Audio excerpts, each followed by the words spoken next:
The last thing Alexei remembered was the roar of automatic gunfire and a scream behind him. He was covering the group's retreat on the outskirts of the ruined city. 3 bullets hit his bulletproof vest, and one went lower. He fell onto the concrete and felt his body stop responding. Then there was darkness. Not sleep, not unconsciousness, just nothing. As if the world had been turned off. And then the world turned back on, but it was a different world. Alexei opened his eyes and saw the sky. Not the gray sky above the ruined city, but a clear blue sky with clouds moving too slowly. He was lying in a ditch. The dirty water came up to his waist. It stank of rot and something sour. He tried to get up and couldn't. His body wouldn't obey him. Not like after an injury. It was different. His body was enormous, heavy. Every movement was so difficult, as if sandbags had been piled on top of him. Alexei looked at his hands. These weren't his hands. Thick, stubby fingers. Skin caked in mud and scrapes. He tried to clench his fist, and his fingers barely bent. Panic rose in his throat, but he suppressed it. 12 years in the Special Forces had taught him one thing. Panic kills faster than a bullet. He lay in the ditch and breathed. Inhale, exhale. Inhale, exhale. Every breath was a struggle, as if his lungs were in a vice. He began to gather information. A foreign body, an unfamiliar place. He was alive, though he should be dead. So either this was a coma and hallucinations, or something had happened that he didn't yet understand. In any case, the first step was the same. Get up. Alexei rolled onto his side. It took about a minute. Then he braced his hands against the edge of the ditch. His hands were shaking. He pushed himself up, and his body shifted a couple of centimeters. Again. Another couple of centimeters. He'd been struggling out of the ditch for nearly 10 minutes. When he finally stumbled onto dry ground, he just lay there, gasping for air. 2 people walked by, a man and a woman in strange clothes, something like rough tunics and leather vests. The man looked at him and said something to the woman. She hesitated. Alexei didn't understand the words, but caught the tone. Contempt. He'd seen this before. In every city in the world, there are people whom others consider trash. Apparently, the body he'd woken up in belonged to one of them. Alexei sat up. His head was spinning. He looked himself over. The body was stocky, but not muscular, more like bloated, as if filled with something heavy from the inside. The clothes were rags. His feet were bare and covered in mud. Something dark was visible on his left wrist. He brought his hand up to his eyes. A mark. A black pattern like a chain wrapping around his wrist. 5 links, each link the size of a coin. He touched the mark. The skin was smooth. The mark wasn't a tattoo. It was part of the skin. And the moment his finger touched the last link, a light flashed before his eyes. Not physical light, something inside his head, as if someone had turned on a screen right inside his mind. Alexei blinked. A map hung before him. A map of an entire continent. He saw it not with his eyes, but with some kind of inner vision. The continent was called Aldoria. He knew this as surely as he knew his own name. The information was simply there. 5 points glowed on the map. Red, pulsating marks scattered along the edges of the continent. 1 in the south, 1 on the west coast, 1 in the north in the mountains, 1 in the east beyond the desert, and 1 in the center but deep underground. Words appeared beneath the map. Bearer of the usurper's seal. Objective: free the 5 priestesses. Links of the curse removed. 0 out of 5. Alexei read it twice, then 3 times. Then he closed his eyes and opened them again. The map hadn't gone anywhere. He was sitting in the mud on the side of the road, in a foreign world, in a foreign body that weighed as much as 2 people and could barely move. And some system was telling him that he had to free 5 hostages scattered across the edges of the continent. Alexei allowed himself a single second of despair. Exactly one. Then the despair faded, and the operator kicked in. He began to analyze. The body wasn't just heavy, it was bound. He could feel it now that he knew where to look. It wasn't fat or illness. Something was pressing from within, as if every muscle were wrapped in an invisible chain. 5 links on the wrist, 5 priestesses on the map. The connection was obvious. Each priestess was a single link. Saving a priestess meant removing a link. Removing a link meant freeing the body. The logic is simple and cruel. Whoever set this up has chained the carrier to his own flesh so he'll never reach the priestesses. A perfect trap. There are hostages.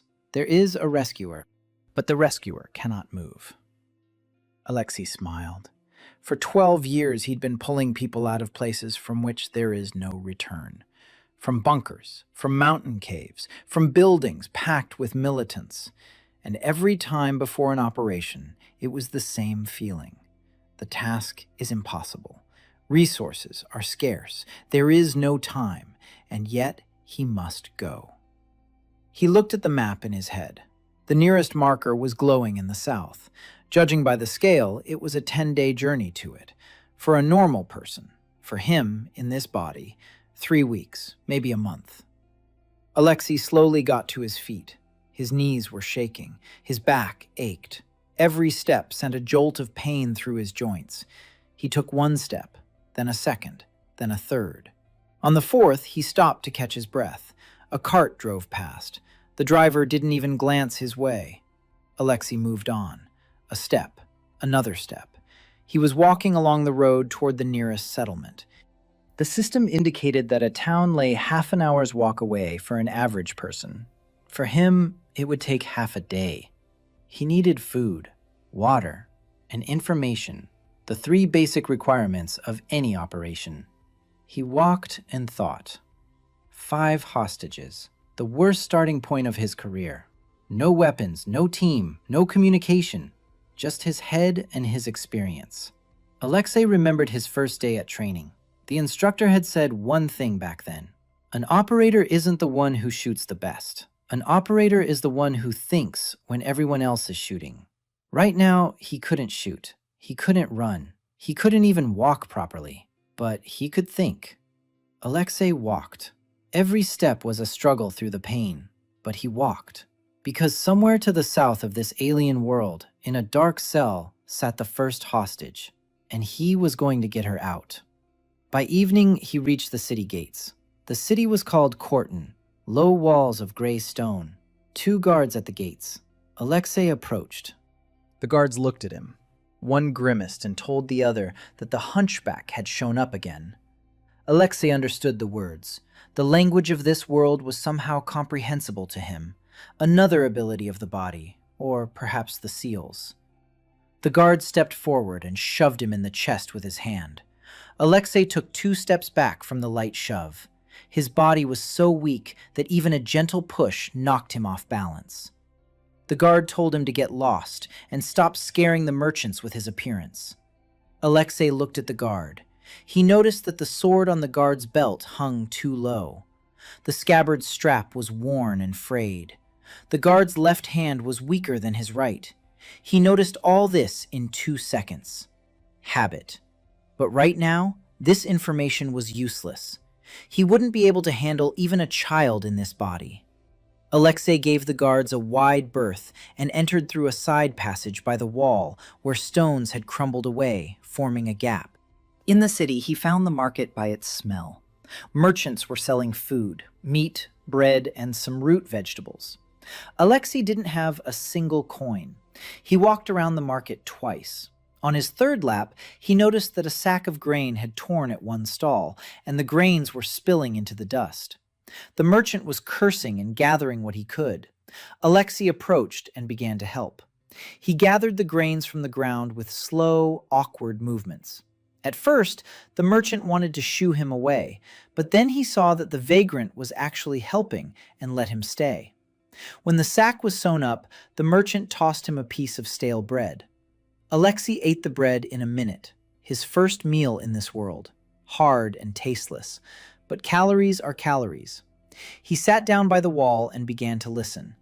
People at the market were talking about prices, about the monsters, which were becoming more numerous, about how this year's harvest was worse than last year's, about how the roads to the south were dangerous. Alexei absorbed the information. The world was dying. It was clear from the snippets of conversation. The land was yielding less and less. Monsters were multiplying. Cities were shrinking, and no one knew why. But Alexei knew. The 5 priestesses who sustained this world had been locked in dungeons for 1,000 years, and as long as they remained locked away, the world would wither away. He sat by the wall and watched the sunset. The orange sun sank below the city walls. A map with 5 markers burned in his mind. The nearest one was to the south. A 20-day journey for his body, maybe more. Alexei closed his eyes. Tomorrow, he would start gathering information about the southern road, about the dungeon, about what awaited him. But for now, he needed to sleep. He lay down right against the wall on the bare ground. His body ached. His joints hurt. It was hard to breathe. But he fell asleep quickly. An operator knows how to sleep anywhere, anytime, because you never know when you'll get to sleep next. Bogdan spent 3 days in Korten. He didn't waste any time. Every morning, he walked around the market and did odd jobs for food. He carried boxes. He swept. He picked up trash. The work was agonizing. A box that any porter could lift with one hand, Bo barely dragged along the ground with both hands. The merchants laughed. Children threw apple cores and clumps of dirt at him. One boy called him a walking mountain. Another asked if he'd swallowed a whole horse. Bogdan didn't react. He listened. Every conversation at the market, every rumor in the tavern he peered into through the window, every word from the guards on the walls. On the second day, he learned that south of the Greenvale Forest, there was a place the locals called the Black Mound, an old fortress built into the hill. No one has gone there in 200 years. Heroes and adventurers used to go there.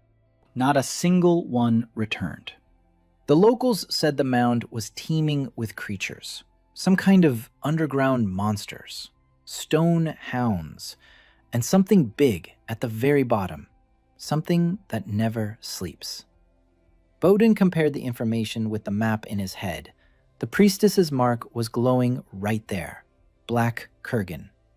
On the 3rd day, he found an old man at the edge of the market. The old man was selling worn-out maps of the area. Bowden helped him unload his wares from the cart, and in return, the old man let him look at one of the maps. Bowden memorized the route. The road south went through the forest. The forest was dangerous. Monsters, bandits. But there was a bypass trail along the western bank of the Tarn River. 2 days longer, but safer. Bowden chose the trail. He couldn't afford a fight. In this body, any fight meant death. On the 4th day, he left Korten. Early in the morning, while the guards were still yawning, through the same crack in the wall he had entered through. He took with him everything he could gather. Half a loaf of bread, a flask of water, a piece of rope, an old knife he'd found in the trash behind the tavern. The knife was dull and rusty, but it was his only weapon. Bowden stepped out onto the road and turned south. He walked slowly. His body wouldn't let him do otherwise. Every step required effort. After an hour of walking, he was already gasping for breath. After 2 hours, his legs gave out. He sat down on the side of the road. He rested. He drank water in small sips, and he kept going. On the 1st day, he covered about 8 kilometers. For a special forces operator, that's the distance of a morning jog. For Bowden, it was a feat. During a rest stop, he sat and looked at his hands. The curse weighed on every muscle. He could feel it now. Not just heaviness, but something alive inside his body, as if hundreds of invisible threads were pulling at his muscles and bones. 5 links on his wrist glowed dimly in the twilight. 5 chains inside his body. He imagined the first one snapping, how his body would breathe freely for the first time in this life. That thought pushed him forward. On the 2nd day of his journey, he turned toward the Tarn River. The path was narrow, overgrown. It was clear that no one had walked it in a long time. Bowden walked and analyzed the terrain, a cameraman's habit. He marked spots where he could take cover, where the view was good, where there were natural traps, ravines, cliffs, narrow passages between the rocks. He stored it all in his memory. On the third day, he encountered his first monster. The creature leaped out of the bushes on the riverbank, the size of a large dog, black fur, yellow eyes, something halfway between a wolf and a lizard. Bowden froze. The creature growled and charged at him. He couldn't run, he couldn't fight, but he could think. Bowden slowly backed away toward the cliff edge. The creature followed him. He stood right at the edge, the river below him, deep and fast. The creature leaped. Bowden fell to the ground. He didn't jump back. He simply collapsed as if mowed down. His prison-like body didn't know how to jump, but it knew how to fall. The creature flew over him and plunged into the river with a screech. The current caught it and carried it away. Bowden lay on the edge of the cliff and breathed. His heart was pounding. His hands were shaking, but he was alive. His first battle in the new world. A victory by a single trick. He got up and kept going. On the 5th day, the bread ran out. On the 6th, the water ran out. Bowden found a stream and drank his fill. Then he found some berry bushes. The berries were sour and tough, but edible. He gathered as many as he could and kept going. His body ached. Every day the pain became more familiar. Not easier, just more familiar. The operator had grown accustomed to the pain. Pain is just information. It tells you that the body is working at its limit. But the limit can be pushed. On the 10th day, Bowden saw the first signs. The earth grew darker, the grass withered, the trees grew crooked and sparse, the air grew heavier. Something was poisoning this land, something from the Black Mound. On the 12th day, he saw it, a hill on the horizon, black. Not from stone, from something else, as if the earth itself had darkened around it. Bowden stopped and sat down. He pulled everything he knew from his memory. The Black Mound. An old fortress built into the hill. Underground levels, stone hounds, something big in the center. And somewhere down there, the High Priestess, Terra, Priestess of the Earth. Bowden closed his eyes and switched to planning mode. A direct assault was impossible. He could barely walk. Any monster would kill him with a single blow. So he had to bypass the monsters, or outsmart them, or lure them into a trap. He needed reconnaissance. How many creatures? Where the patrols were? Were there any weak spots in the defenses? Was there a back entrance?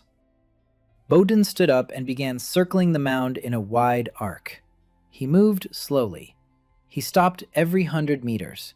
He observed. He memorized. It took him the whole day to circle the hill. By evening, he had the full picture. The main entrance was from the north, a wide opening in the rock. 5 or 6 stone hounds constantly roamed in front of it, gray creatures resembling wolves carved from stone, fast and heavy. From the west, the slope was steep, impassable. From the east, thickets of dead trees, fewer creatures, but they're there. And from the south, Bowden found the key feature from the south, a crack in the rock, narrow. An adult of average build would barely squeeze through. Bowden couldn't fit through in his current form, but the crack led somewhere deeper inside. He could feel a draft. So there's space inside. That means it's a potential entrance. The problem is that he's too wide for this crack. Bowden sat down by the crack and thought. The curse wouldn't let his body shrink. But the crack could be widened. The rock around it is weathered and crumbly. If he could find a tool, if he worked quietly, if he didn't attract the creature's attention. Bowden looked at his rusty knife. Then he looked at the rock. Then back at the knife. It would take days, maybe a week, scraping the rock with a dull knife in a body that grew tired after 10 strokes. But he had no other plan. Bowden began to work. He scraped the rock with the knife, slowly, methodically, bit by bit, crumb by crumb. He worked for an hour, rested for 2, worked again. At night, he slept right by the crack, wrapped in rags. In the morning, he continued. The stone gave way, slowly, but it gave way. On the 3rd day of work, a large chunk broke off the edge of the crack. Bodan froze. He listened. It was quiet. The creatures hadn't heard him. He continued. By the 5th day, the crack was a hand's width wider. By the 7th, 2 hands' widths. Bodan tried to squeeze through. He got stuck halfway through. 2 more days of work. And finally, on the 9th day, he squeezed through. His skin was scraped raw, his shirt was torn, but he was inside. The tunnel was narrow and dark. Bodan crawled forward, literally crawled, on his stomach. His body barely fit, but he was moving. Every meter closer to the priestess, every meter closer to the first link. The tunnel stretched deep into the hill. Bodan crawled in complete darkness. His hands felt their way along the wet stone. The air was cold and damp. Somewhere ahead, water was dripping. He counted the meters, a habit from his past life, always knowing how far he'd gone and how far remained. After 30 meters, the tunnel widened. Bodan was able to get down on all 4s. After 50 meters, he stood up to his full height. The darkness was absolute. He walked along the wall, touching it with his hand. Right, always right. An old rule. In a maze, stick to one wall, and sooner or later, you'll find the exit. Or the center. He needed the center.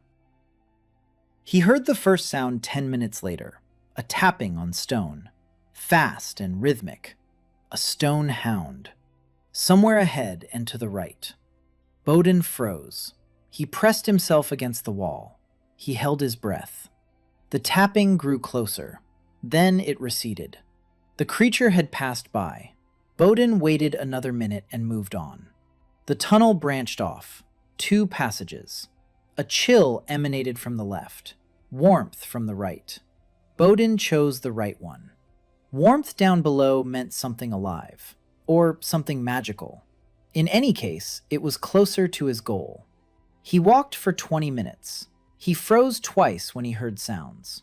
Hounds were patrolling the tunnels. 3 or 4 of them. Bodan memorized the rhythm. About every 7 minutes, one of them passed by. He had a window between patrols. He moved during those windows. 7 minutes of movement. He froze. He waited. Another 7 minutes. The tunnel led him into a large cave. Bodan sensed the space by the echo of his footsteps. And he saw light. A dim green light emanated from the walls. Moss, or something like moss, glowing. Now he could see. The cave was the size of a church hall. The ceiling was high. The walls were covered with this glowing moss. And in the center of the cave stood he, the guardian. Bodan saw him and stopped behind a rock ledge. A golem, huge, 3 meters tall, made of the same black stone as the hill, arms like logs, a small eyeless head. A symbol was carved on its chest, something like a lock. The golem didn't move. It stood in the center of the cave like a statue. But Bodan had no doubt that it was alive. Behind the golem was a door. A stone slab with the same lock symbol. Behind that door was a priestess. Bodan could sense it. The mark on his wrist pulsed warmly. He crouched behind a ledge and began to think. The golem stood between him and the door. The golem was huge and made of stone. Even with a weapon, Bodan wouldn't be able to handle it in this body. In any body. This wasn't the kind of enemy you defeated head-on. So he needed a workaround. Or a distraction. Or a key. Bodan looked again at the castle's symbol. On the golem's chest and on the door. The same symbol. Maybe the golem was the key. Maybe he didn't need to be killed, but activated. Or deactivated. Bodan began to survey the cave, slowly, from behind cover. Along the walls lay the remains of something. Broken weapons, bones, swords rusted black, shields split in 2. Those very heroes who came here and never returned. Dozens, maybe hundreds over 200 years. They all tried to kill the golem. They all failed. Bodan noted this. A head-on attack doesn't work. 200 years of proof. He continued his search. In the far corner of the cave, he found a niche. A stone lay in the niche, small, about the size of a palm. The same symbol as on the lock was on the stone, but this symbol glowed, dimly, barely noticeably. But it glowed. Bodan approached the niche. The golem didn't react. It stood motionless. Bodan picked up the stone, heavy for its size, warm. The symbol on it pulsed in sync with the symbol on the door. An artifact key. Bodan understood. The stone opens the door, but the golem stands between the stone and the door. The question was whether the golem reacted to movement, to sound, to presence, or to the stone. Bodan found a shard of a sword on the floor. He threw it across the cave. The metal clanged against the stone. The golem didn't move, not at the sound. Bodan picked up a small pebble and threw it at the golem. The pebble bounced off a stone leg. The golem didn't move, not at the touch. Bodan took a step out from behind cover, then a second, then a third. He walked slowly toward the door. The golem stood motionless. Bodan walked halfway across the cave. The golem didn't move. He came within 10 steps, 5. And then the symbol on the golem's chest flashed. The golem came to life. Its head turned toward Bodan. Its arms rose. Bodan froze. The golem was looking at him, at his hand, at the keystone in his hand. The golem reacts to the key. Bodan stepped back. The golem didn't follow him, but it didn't return to sleep mode either. Its eyes, if you could call them that, followed the stone. Bodan went back behind the ledge. He put the stone on the ground. He waited. A minute. 3. 5. The golem slowly lowered its arms. The symbol on its chest dimmed. It fell asleep again. Bodan sat and thought. The golem guards the door from whoever carries the key. Logical. The usurper didn't want anyone to reach the priestess, even with the key. But the golem reacts not to a person, but to the key. So if the key is at the door, and Bodan is far away, no, that won't work. He needs to insert the key into the door, but with the key in his hands, the golem will kill him in a second. Bodan surveyed the cave again, the ceiling, the walls, the floor, and he saw what he was looking for. Cracks in the ceiling. Deep. Old. The stone above was hanging by a thread. Tons of rock hung over the golem's head, just waiting for a good jolt. Bodan looked at the cracks, then at the keystone, then at the golem, and he made a plan. He returned to the tunnel, found several large pieces of rock, hauled them into the cave behind the ledge. Each piece was worth a fortune to him. It took him 2 hours. Then he found bones and broken spear shafts on the cave floor. He tied them together with a rope. It made for a crude lever, not elegant, but it worked. Bodan placed the stone fragments at the base of the wall beneath the cracks in the ceiling. He braced the lever against the largest fragment. Pushing the lever meant jamming the fragment into the wall. The wall would crack further. The ceiling would collapse. On the golem. If the golem was standing in the right spot. Bodan took the keystone. He stepped out from behind the ledge. The golem came to life. Bodan didn't head for the door. He walked toward the wall, under the cracks. The golem took a step toward him. The golem's first step shook the cave. The second step brought it closer. Bodan stood by the wall. The golem was walking toward him. 3 meters. 2. Bodan threw the keystone across the cave toward the door. The golem turned around. The keystone was now by the door. The golem walked toward it and stood directly beneath the cracks. Bodan threw his weight onto the lever, with all his damned heavy body. For the first time in his life, his weight was an advantage. The fragment slammed into the wall. The wall cracked. The ceiling rumbled.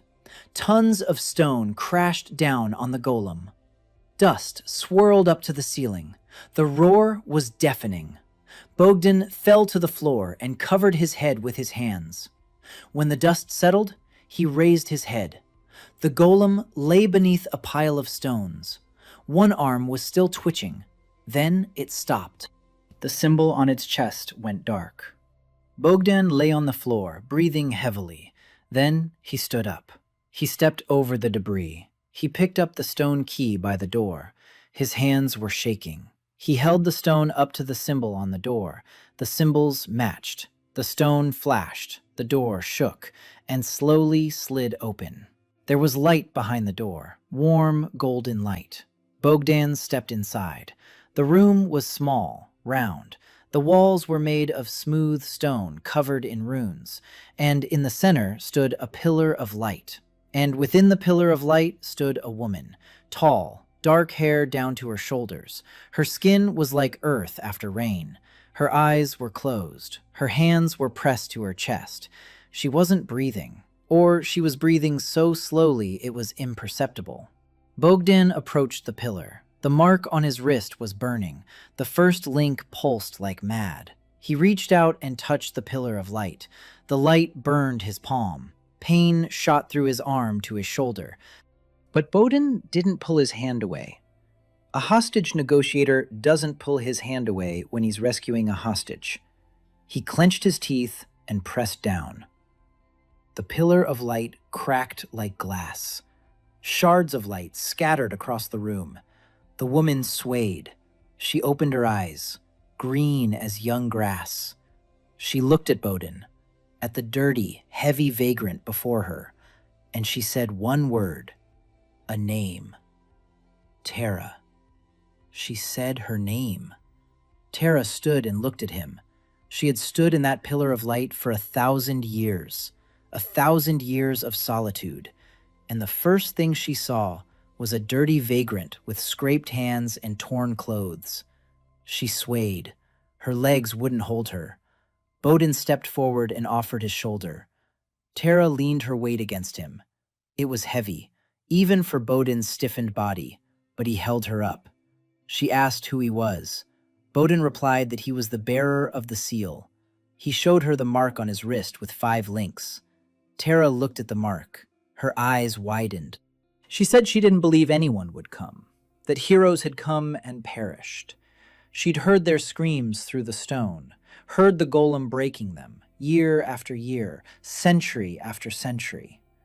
And then the heroes stopped coming. Bogdan said he wasn't a hero. He was an operator, and he had a job to get her and 4 others out. Tara looked at him for a long time. Then she nodded. At that moment, the link on Bogdan's wrist flashed. Pain shot through his entire body. Not like a blow, like a release, as if someone had cut the rope that was tightening around his chest. The first link snapped. Bogdan felt it physically. The pressure eased. Not completely. 4 links were still pressing down, but one was gone, and the difference was enormous. He breathed in, deeply. For the first time in this body, the air reached the very bottom of his lungs. An interface flashed before his eyes. Link removed, 1 out of 5. Skill acquired, hand of the earth. Bogdan looked at his hands. He clenched his fist. The fist closed. Completely. His fingers obeyed. His muscles responded. Not perfectly, not like before, but 10 times better than an hour ago. He stood straighter. His back straightened. His joints stopped aching. His body was still heavy and cumbersome, but now it moved. Not like a prison, but like a body. Slow and clumsy, but alive. Bogdan took a step, a firm step, without pain. Then a second, a third. He walked across the room, turned around, walked back. For the first time in this life, walking wasn't torture. Tara watched him. She said the seal had begun to release him, that with every freed priestess he would come closer to his true form. Bogdan nodded. 1 hostage was free, 4 targets remained, and he could finally clench his fist. Now they had to get out. The golem was destroyed, but the stone hounds were still patrolling the tunnels. Bowden and Tara headed back. Tara walked slowly. 1,000 years without movement. Her body wouldn't obey her. Bowden supported her. Now he could. His hands no longer trembled from the mere effort. They walked through the tunnels. Bowden led the way. He remembered the route, every turn, every fork, an operator's memory. When they heard the hounds panting, Bowden stopped Tara with a gesture. They pressed themselves against the wall. The hound passed by. It didn't notice, or chose not to react. Maybe without the golem, they'd lost their target. Maybe the priestess's seal was scaring them off. Bowden didn't check. They moved from cover to cover, slowly, quietly, like an operator guiding a rescued hostage through enemy territory. Don't run, don't make a sound, every step deliberate. 2 hours later, they reached the crevice. Bowden squeezed through first. It was easier now. His body obeyed him better. Tara helped. She was slender and passed through without trouble. It was evening outside. The sunset painted the sky orange. Tara stepped out into the open and stopped. She stood and looked at the sky. She hadn't seen the sky in 1,000 years. Bowden stood beside her and said nothing. He knew this moment belonged to her, not to him. Tara stood there for a long time. Then she turned to him. Her eyes were shining. She said she was grateful. Not for saving her, for coming. For the fact that someone had come. Bowden nodded. They left the kurgan. They walked north for 2 days. Bowden tested his new body. With every passing hour, he felt the difference. He could walk faster. He could carry weight. He could move for hours without stopping. Not like the Special Forces soldier from his past life, but like a normal person. After the prison he'd been in, it felt like a superpower. During a rest stop, he tried out a skill. Palm of the earth. He placed his hand on the ground and concentrated. The earth trembled. Beneath his palm, a stone pushed up from the soil. Small, about the size of a fist. Bowden tensed harder. The rock grew, to the size of a head, to the size of a torso. Bogdan removed his hand. The rock remained. He could move the earth, lift rocks from under his feet, create obstacles, walls, traps. For an operator accustomed to using the terrain, it was the perfect weapon. Not a sword, not a magical strike, a tactical tool. Tara explained that the skill would grow, that for now it was weak because the link had only just been established. In time, he would be able to move mountains, but for now, a fist of stone. Bogdan said that was enough. On the 3rd day after Kurgan, they reached Korten, the city where Bogdan had been a heap in a ditch. They approached the gates. The guards watched them. Bogdan had changed. Not outwardly. He was still large and heavy, but he moved differently. He stood straight. He walked with confidence. And walking beside him was a woman who radiated strength. The guards didn't recognize him. The one who had pushed him away from the gates weeks ago asked who they were and where they were headed. Bowden didn't answer. He simply walked past. The guard didn't stop him. Something in Bowden's gait made him keep quiet. In the city, Bowden found a tavern. He still had no money, but now he could work, for real. He approached the tavern owner and offered to unload a cart of barrels in exchange for food and a room for the night. The owner looked him over and agreed. Bowden unloaded the barrels, heavy oak barrels of ale. Each weighed as much as half of his former prison body. Now he lifted them with difficulty, but he lifted them. The tavern workers watched him, a big man moving barrels that usually take 2 to carry. Not pretty, not easy, but he was moving them. In the evening, the owner gave them food and a room, a small one, with a single bed and a straw mattress on the floor. Bowden gave the bed to Tara. He lay down on the straw himself. Tara was silent all evening. Bowden didn't press her. 1,000 years of loneliness can't be healed in a day. At night, he lay there and looked at the map in his head. 4 markers. The nearest one was on the west coast, the water priestess, Nerida. It was about a 3-week journey to her, through the swamps, through the coastal lands where there are even more monsters than in the south. Bowden began to plan. He needed supplies. food for the road, information about the Western dungeon, and he needed to understand what his new skill was capable of in real combat. In the morning, he went out to the tavern's backyard. He placed a stone on the ground and began to train. Hand of Earth. Again and again. He lifted the stone, moved it, formed a wall, destroyed the wall. He lifted it again. Tara came out and watched. She said he was using the gift of the earth not like a mage, like a soldier. Bowden replied that he was a soldier, and a soldier trains with a weapon until it becomes an extension of his arm. He trained for 3 days. By the end of the 3rd day, he could raise a stone wall 1.5 feet high in a second. He could thrust a stone spike out of the ground precisely at the desired point. He could bring down a small section of ground, creating a pit trap. Not a great power, but enough in the hands of the operator. On the 4th day, Corton became noisy. Guards were running along the walls. Townspeople were hiding in their homes. Bowden went out onto the wall and saw monsters. A pack of creatures was approaching the city from the south. Not stonehounds, others, larger, black, with horned plates on their backs. About 30 of them, maybe more. The captain of the guard was shouting orders. The guards stood on the walls with crossbows. Their hands were shaking. Corton's wall isn't very high. These creatures will leap over it with ease. Bowden stood on the wall and watched. Assess. 30 creatures, 10 guards. The wall is low. The gate is wooden. They won't hold out. The city will fall in an hour. Bowden climbed down from the wall. He approached the gate from the inside. The captain of the guards saw him and shouted for him to get lost. That he had no time for beggars right now. Bowden didn't answer. He placed his hands on the ground and activated Hand of Earth. The ground in front of the gate bucked. Stone crept up from the soil. A wall. A stone wall. 3 meters high, 5 meters wide, right in front of the city gates. Bowden clenched his teeth. The skill was draining him. Sweat poured down his face. But the wall grew, stone by stone, layer by layer. The creatures reached the wall and crashed into it. The wall held. The stone wall withstood the impact.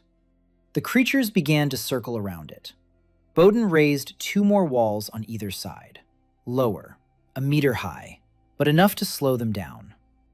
The guards on the walls came to their senses. They began to shoot. Crossbow bolts struck the creatures in the sides. The creatures roared. Some turned back. Some continued to charge.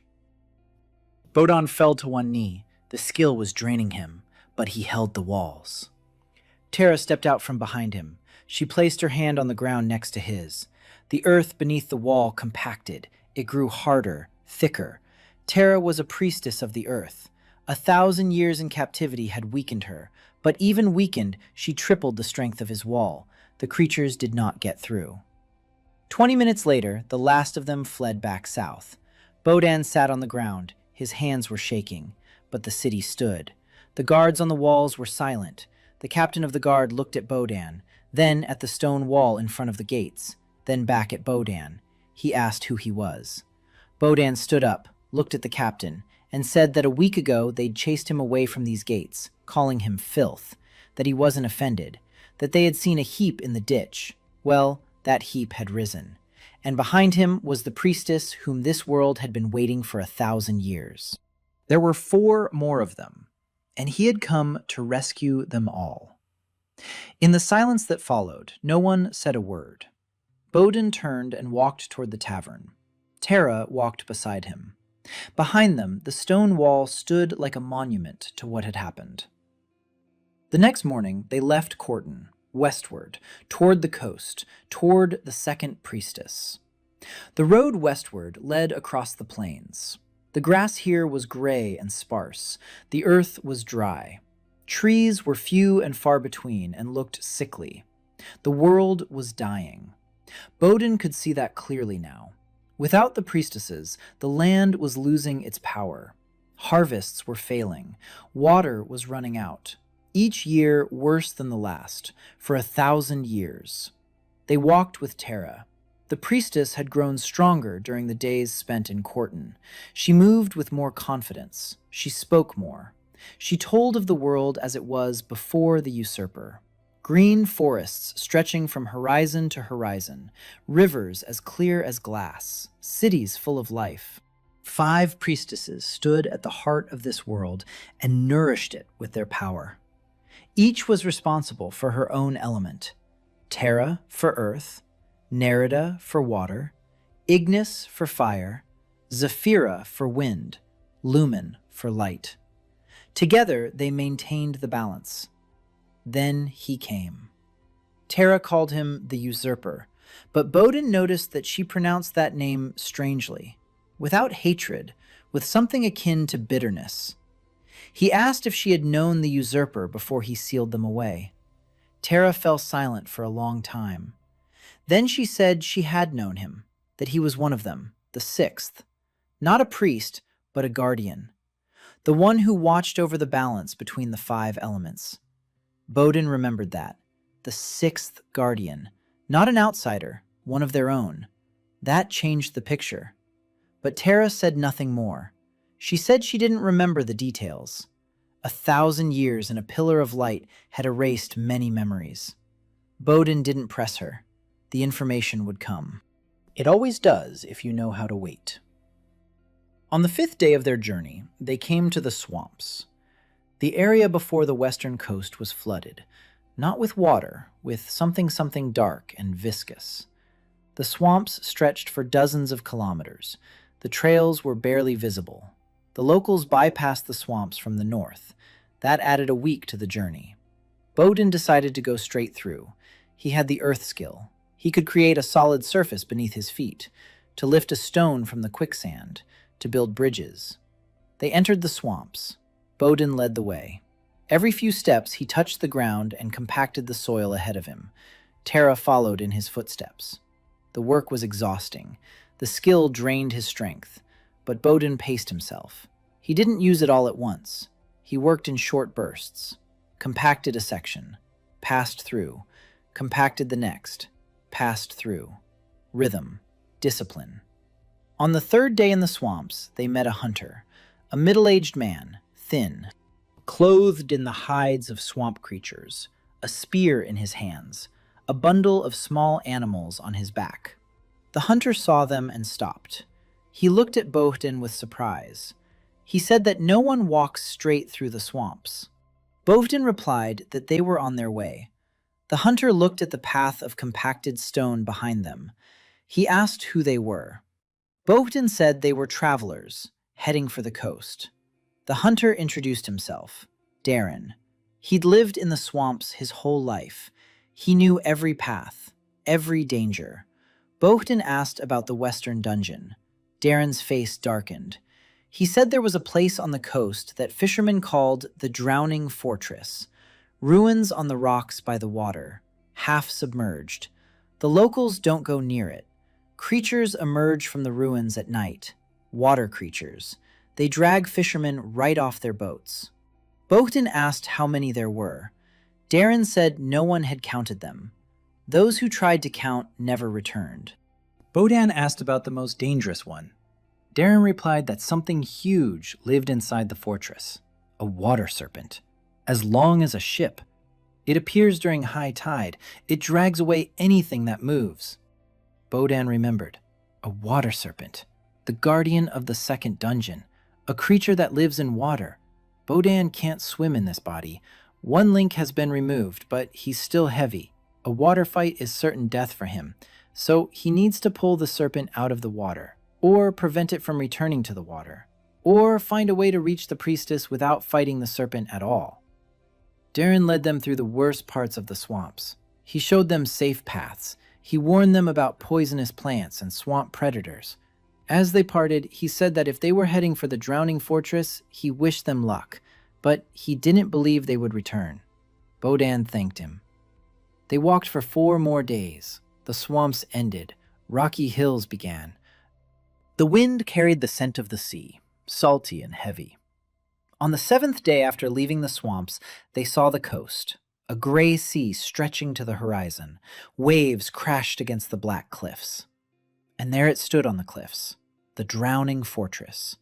The ruins were enormous, a former castle or fortress. Half the walls had collapsed into the sea. The lower floors were flooded. The upper floors jutted out from the cliffs like broken teeth. Bowden sat on a hill and watched, all day long, from dawn until sunset. He counted the creatures, water creatures, frog-like but the size of a man, webbed paws, wide mouths full of teeth. They came out of the water and roamed the ruins, patrolling, like the hounds in Black Mound. But there were more of these, far more. Bowden counted about 40, and those were just the ones he could see. There were surely more underwater. At high tide, a serpent rose from the depths. Darren hadn't exaggerated. The creature was as long as a ship. Its dark blue scales glistened in the sunset. Its head was like a crocodile's. Its body was as thick as a barrel. The serpent coiled around the base of the fortress and froze. It was guarding it. Bowden stared at the serpent and weighed his options. A direct assault was impossible. 40 creatures plus the snake. He had 1 earth skill and a body that was only 1/5 free. Tara could help, but she was weakened after 1,000 years of captivity. He needed a different strategy. Bowden looked at the ruins, at the water, at the cliffs, and he began to see a plan. The fortress stood on the cliffs. Cliffs are stone. Stone is his territory. He cannot defeat the serpent in the water, but he can change the battlefield. What if he removes the water? Bowden looked at Tara. He asked if she could lift a boulder, a large boulder, one big enough to block the flow of water into the lower levels of the fortress. Tara thought about it. She said that together it was possible. Bowden nodded. The plan began to take shape. Step 1. Reconnaissance. Find where the water enters the fortress. Step 2. Block the water's access. Drain the lower levels. Step 3. Without water, the serpents would weaken. The water creatures would lose their advantage. Step 4. Make his way to the priestess while the serpents were on land. Bowden stood up. He began circling the fortress along the cliffs, carefully, far from the creatures. He spent 2 days on reconnaissance. He found 3 places where the sea flowed into the fortress, 3 breaches in the rock foundation. Through them, water filled the lower levels. If all 3 were sealed, the fortress would dry out in a few hours. Bowden and Tara began working at night, when the creatures were less active. They lifted stones from the cliffs, slowly, quietly. They formed plugs, stone plugs for the gaps. They sealed the first gap overnight. Bowden could barely stand by morning. The skill was draining him, but the gap was sealed. A stone wall 2 meters thick. Water stopped flowing through it. They sealed the second breach the following night. Tara took on the bulk of the work. She was weak but precise. Her stones fit tighter than Bowden's. No cracks, no gaps.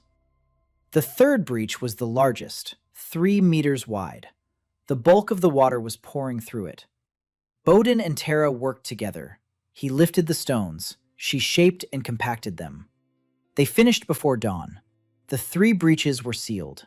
The water stopped flowing in. Bowden and Tara retreated to the hill and waited. The water level in the fortress began to drop, slowly. The sea still crashed against the stone plugs, but the stone held. By noon, the lower levels were exposed. Wet black stone, seaweed, and dozens of water creatures thrashing against the rocks like fish on the shore. Without water, they were slow, clumsy. Their webbed paws slipped on the wet stone. Bowden watched them. The battlefield had changed. The serpent had suffered as well. It writhed on the exposed floor of the fortress. Its massive body thrashed against rocks. It tried to reach the sea, but stone barriers blocked the exit. The serpent was trapped without water. Bowden waited another hour. The serpent was weakening. Its movements grew slower. The aquatic creature on land was losing strength with every passing minute. Bowden stood up. He looked at Tara. She nodded. They made their way toward the fortress. The water creatures tried to attack. Bowden pulled stone spikes from the rock, precise strikes. Every spike hit its mark. The creatures were weak without water. The spikes pierced them with ease. Tara hurled rocks at them from the walls. Together, they crossed the outer courtyard in 10 minutes. Few creatures remained. The rest had slithered into crevices and cracks. The serpent lay in the central hall. Huge. Even weakened, it was dangerous. Its jaws could bite a man in half. Its tail could break through a wall. Bowden stopped. The snake looked at him. Yellow eyes with vertical pupils. Hatred. The snake lunged forward. Bowden was ready. He drove a stone spike into the floor in front of the snake. The snake slammed into the spike and recoiled. Bowden placed a second spike, a third. He wasn't trying to kill the snake. He was building a cage. Stone pillars rose from the floor one after another. The snake darted between them. With each new pillar, the space narrowed. Tara added her own, thicker, stronger. In 5 minutes, the snake was trapped in a stone cage. Its body writhed, but the stone held. Bowden walked past the cage. Behind the main hall was a descent, a staircase leading down, wet steps. Bowden went down. Tara followed him. Downstairs was a chamber, just like the one in the Black Mound, round, with runes on the walls, and a pillar of light in the center. A woman stood in the pillar. Small, fragile, silver hair down to her waist, skin pale, almost transparent, eyes closed, a frozen, not pain, not peace, sadness, deep, bottomless sadness. Bogdan approached the pillar. The mark on his wrist burned. The second link pulsed. He reached out and touched the light. Pain. Again. But he already knew what it meant. Not harm. A price. The pillar cracked. The light scattered. The woman swayed forward. Bogdan caught her. She was as light as a child. Her eyes opened, blue, bright as the morning sky. She looked at Bogdan, then at Tara behind him. She said nothing, just looked, like someone who has forgotten how to believe that anyone will come and cannot understand what is happening. Tara stepped forward. She said her name, Nerida. She said they were free, that he had saved them. Nerida watched. She didn't react. Bogdan set her down on the floor, gently. He sat down beside her and waited. He didn't speak, didn't explain, didn't rush her. He just sat there, like a hostage rescuer who's given the hostage time to realize the nightmare is over. A minute, 5, 10. Nerida blinked, looked at her hands, wiggled her fingers. Then she looked up at Bowden. And she cried. Quietly, silently. Tears rolled down her pale skin. 1,000 years of loneliness poured out of her in tears. Bowden sat beside her and said nothing. A link on her wrist flashed. A second link snapped. Her body felt lighter. Her muscles tensed. Her back straightened even more. 2 out of 5. Link removed. 2 out of 5. Skill acquired. Flow of healing. Bowden felt a new power. Something connected to water. Not destruction. Restoration. He looked at his palms, then at the weeping Nerida. 2 hostages were free. 3 targets remained. And he was beginning to feel that this body was finally becoming his own. Nerida hadn't spoken for 3 days. She followed Bowden and Tara in silence. She looked at the world around her with wide-open eyes. She touched the grass. She stopped at every stream and dipped her fingers into the water. The water reacted to her. It swirled around her fingers. It rose up to her palm. Bogdan watched and did not interfere. 1,000 years in a pillar of light. 1,000 years without touch. No sounds. No sky. A person needs time to remember that they are alive. On the 4th day, Nerida spoke, quietly, in a voice that hadn't been used in a long time. She said she could feel the water, all the water around her, in the earth, in the rivers, in the clouds, in Bogdan and Tara's bodies. She said the water in this world was sick, poisoned. Without her, the springs were drying up, and what remained had become dirty. Bogdan asked if she could heal the water. Nerida paused. Then she said she could. Not all of it, not right away, but she could. She knelt by the stream by the road and placed both hands in the water. The water darkened for a second. Then it grew lighter, clearer. Bogdan scooped up some water with his palm and took a sip. Clean, fresh. The first clean water he had drunk in this world. They were heading east. The map in Bogdan's mind showed the third marker, the Priestess of Fire, Ignis. Far to the east, beyond the Ashfall, the most dangerous road of all. The desert was teeming with creatures, sandworms, fire lizards, and the desert itself killed with its heat and lack of water. But first, they had to cross the Central Plains. The lands between the coast and the desert. Cities stood here. People lived here. And here, Bogdan encountered another problem for the first time. People. The first city on the way was called Varen, larger than Korten. The walls were higher. The guards were more serious. Bogdan was stopped at the gates. A guard asked who they were. Bogdan said they were travelers. The guard looked at him, at his large frame, at his dirty clothes, at the two women behind him. He asked if they had any money. Bogdan said no. The guard said they didn't let vagabonds into the city. Bogdan could have shown off his skills. He could have lifted a stone from the ground and made an impression. But he didn't. An operator doesn't demonstrate his abilities without a need to. He walked around the city and found an entrance through the market gates. Merchants entered freely.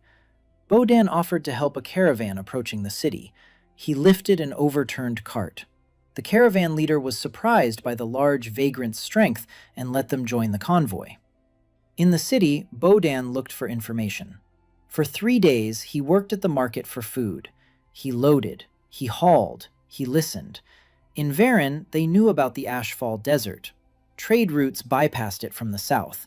Caravans took the detour, adding a month to the journey. No one had gone straight through the desert for 50 years. The last group that tried to cross it consisted of 20 warriors. 2 returned, without equipment, without their minds. One muttered about a fire that lives in the sand.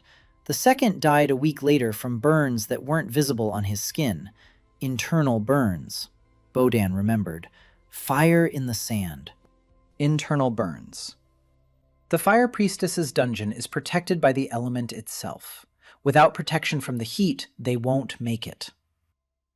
Bogdan looked at Nerida. He asked if she could create a water shield, something to protect them from the heat. Nerida thought for a moment. She said she could envelop them in a water film, a thin layer of water on their skin that would cool their bodies. But she needed water, a lot of water. There was no water in the desert. Bogdan began to calculate. The distance across the desert was about 100 kilometers. For him, with 2 missing links, that was a 3-day journey, maybe 4. For 4 days in the desert, they'd need water for drinking and for Nerida's shield. 50 liters at least. Carrying 50 liters of water across the desert. You can't drag a cart through the sand, so he'd have to carry it himself. Bogdan could do it. The 2 removed links gave him the strength of a normal, strong man. 50 kilograms of water plus his gear. Heavy. But doable. He spent 2 days preparing. He bought leather water bags with the coins he'd earned. 8 of them. He filled them with water. He bought fabric for sun protection, rope, food that wouldn't spoil in the heat, dried meat and hard flatbreads. Tara helped. She found an herbalist in Varen and traded burn ointment for help with his stone fence. Tara simply straightened the fence with a single touch. The herbalist stared at her with his mouth agape. On the 5th day in Varen, they set out, eastward, toward the desert. Nerida walked beside Bogdan. She had grown stronger over those days. Her voice had become firmer, her movements more confident. But the sadness hadn't gone away. Bodin could see it. 1,000 years of solitude had left a scar. Not on her body, deeper. In the evenings, Nerida sat by the campfire and stared at the flames, without blinking. Bodin sat down beside her. He didn't speak. He was simply there. On the third evening, Nerida spoke. She said that in captivity she had lost track of time after the first 100 years. Then she stopped waiting. Then she stopped hoping. Then she stopped feeling. She became water, still, dead. When Bodin shattered the pillar of light, she didn't realize she was free. She couldn't believe it. She had forgotten how to believe. Bodin listened. He didn't interrupt. Then he said one sentence, that believing isn't necessary. It's enough to move forward. Faith would catch up. Nerida looked at him. For the first time in days, something other than sadness flashed in her eyes. Curiosity. She asked who he had been before this body, before this world. Bodin paused. Then he said he had been a soldier, that his job was to pull people out of bad places, that he had died doing his job, and that now he was doing his job again, only on a different scale. Nerida nodded. She said he was a strange savior, not like the heroes who had come for her before. They came with swords and shouts, promised glory and feats, and died.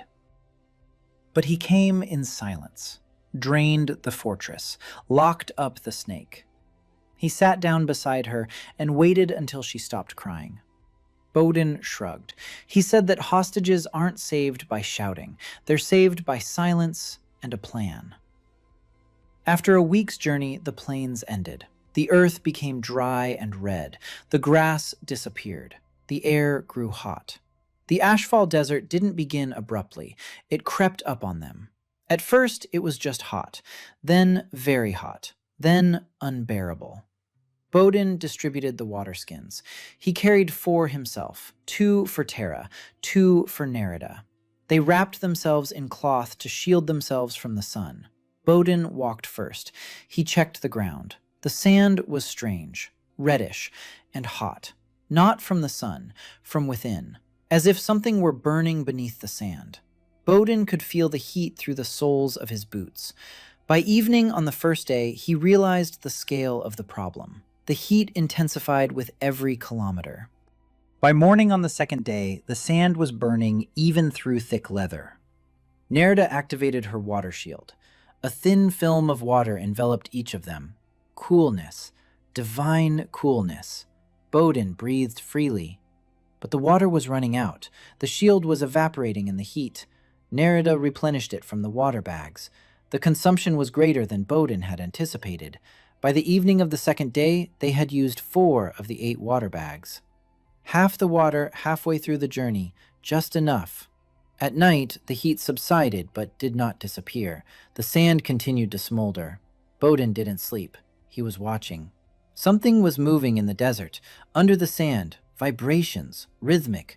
Something large was swimming through the sand like a fish in water. Sandworms. Bodin motioned to Terra, quietly, with a gesture. She felt the vibration. She raised her hand and compacted the sand around their campsite. A stone in the sand, a solid circle 5 meters in diameter. The worm passed by.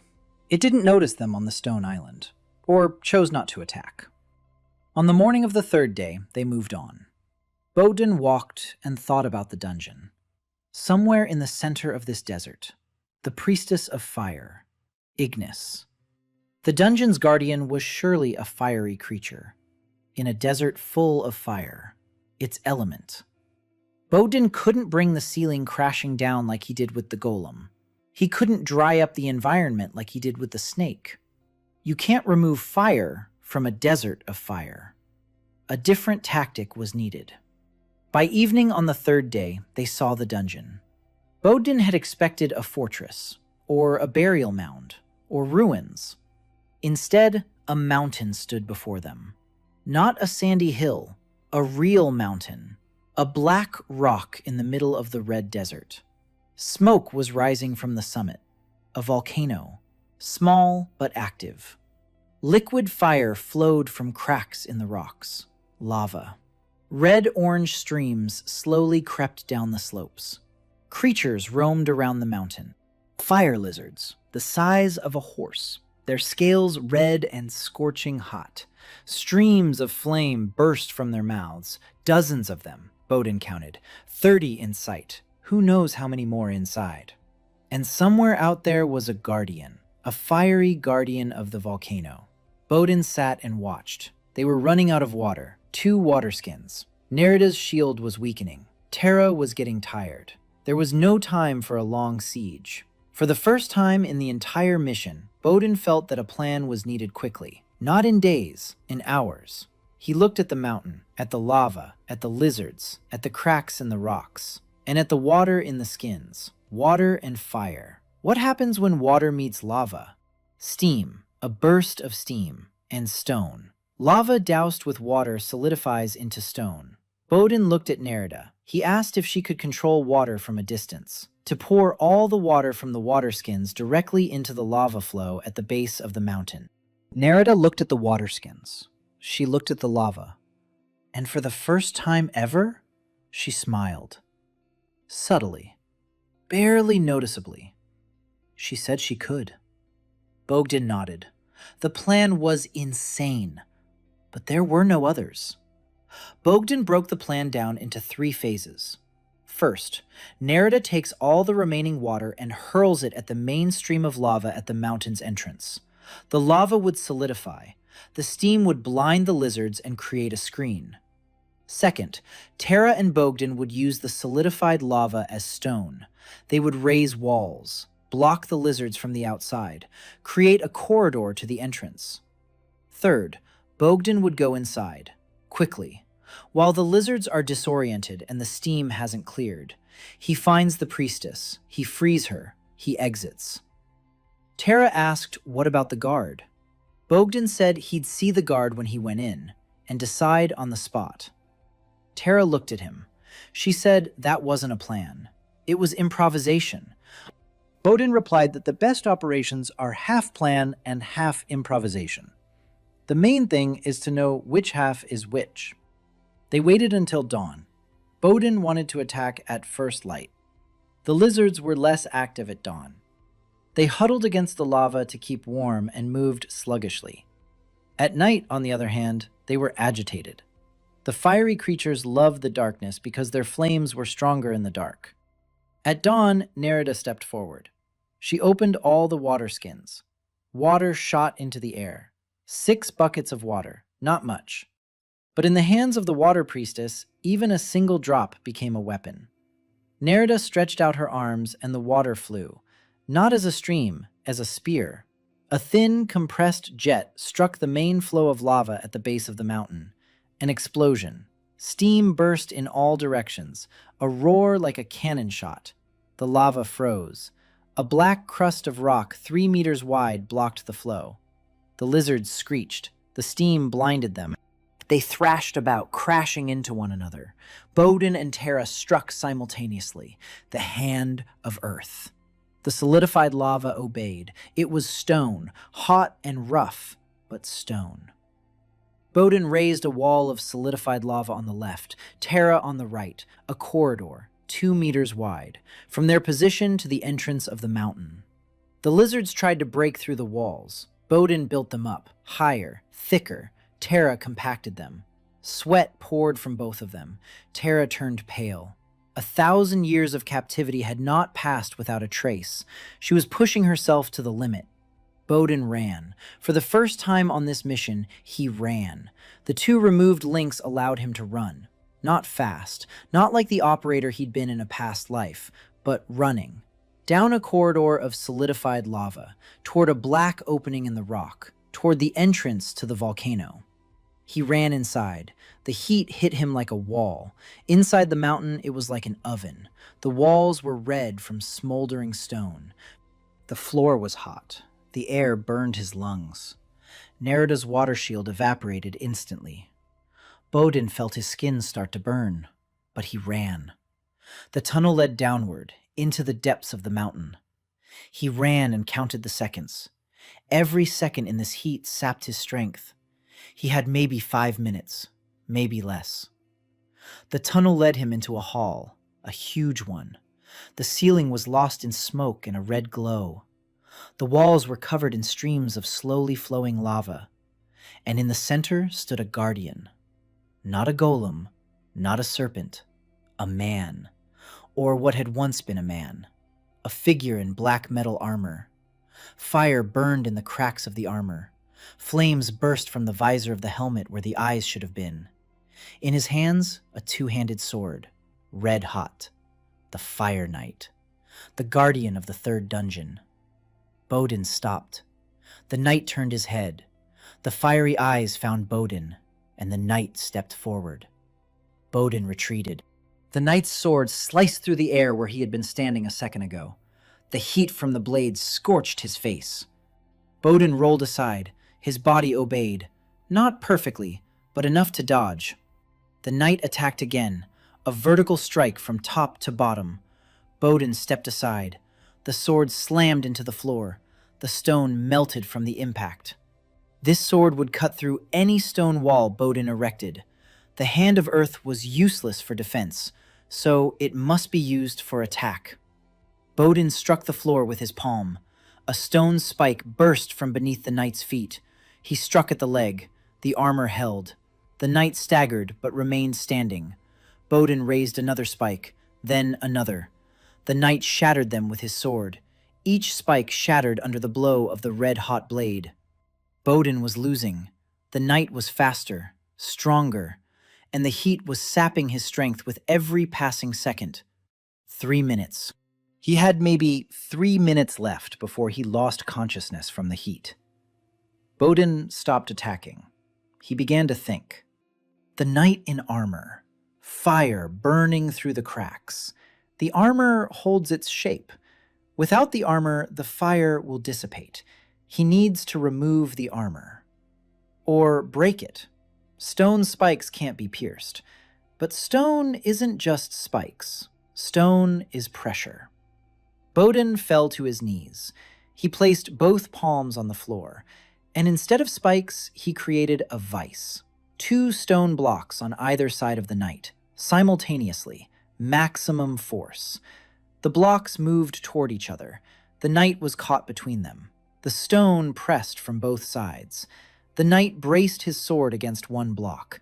The sword melted the stone, but the stone pressed on. Terra. Bowden didn't know if she could hear him, but he felt the stone harden. Terra was outside. She couldn't see what was happening, but she sensed his skill and amplified it.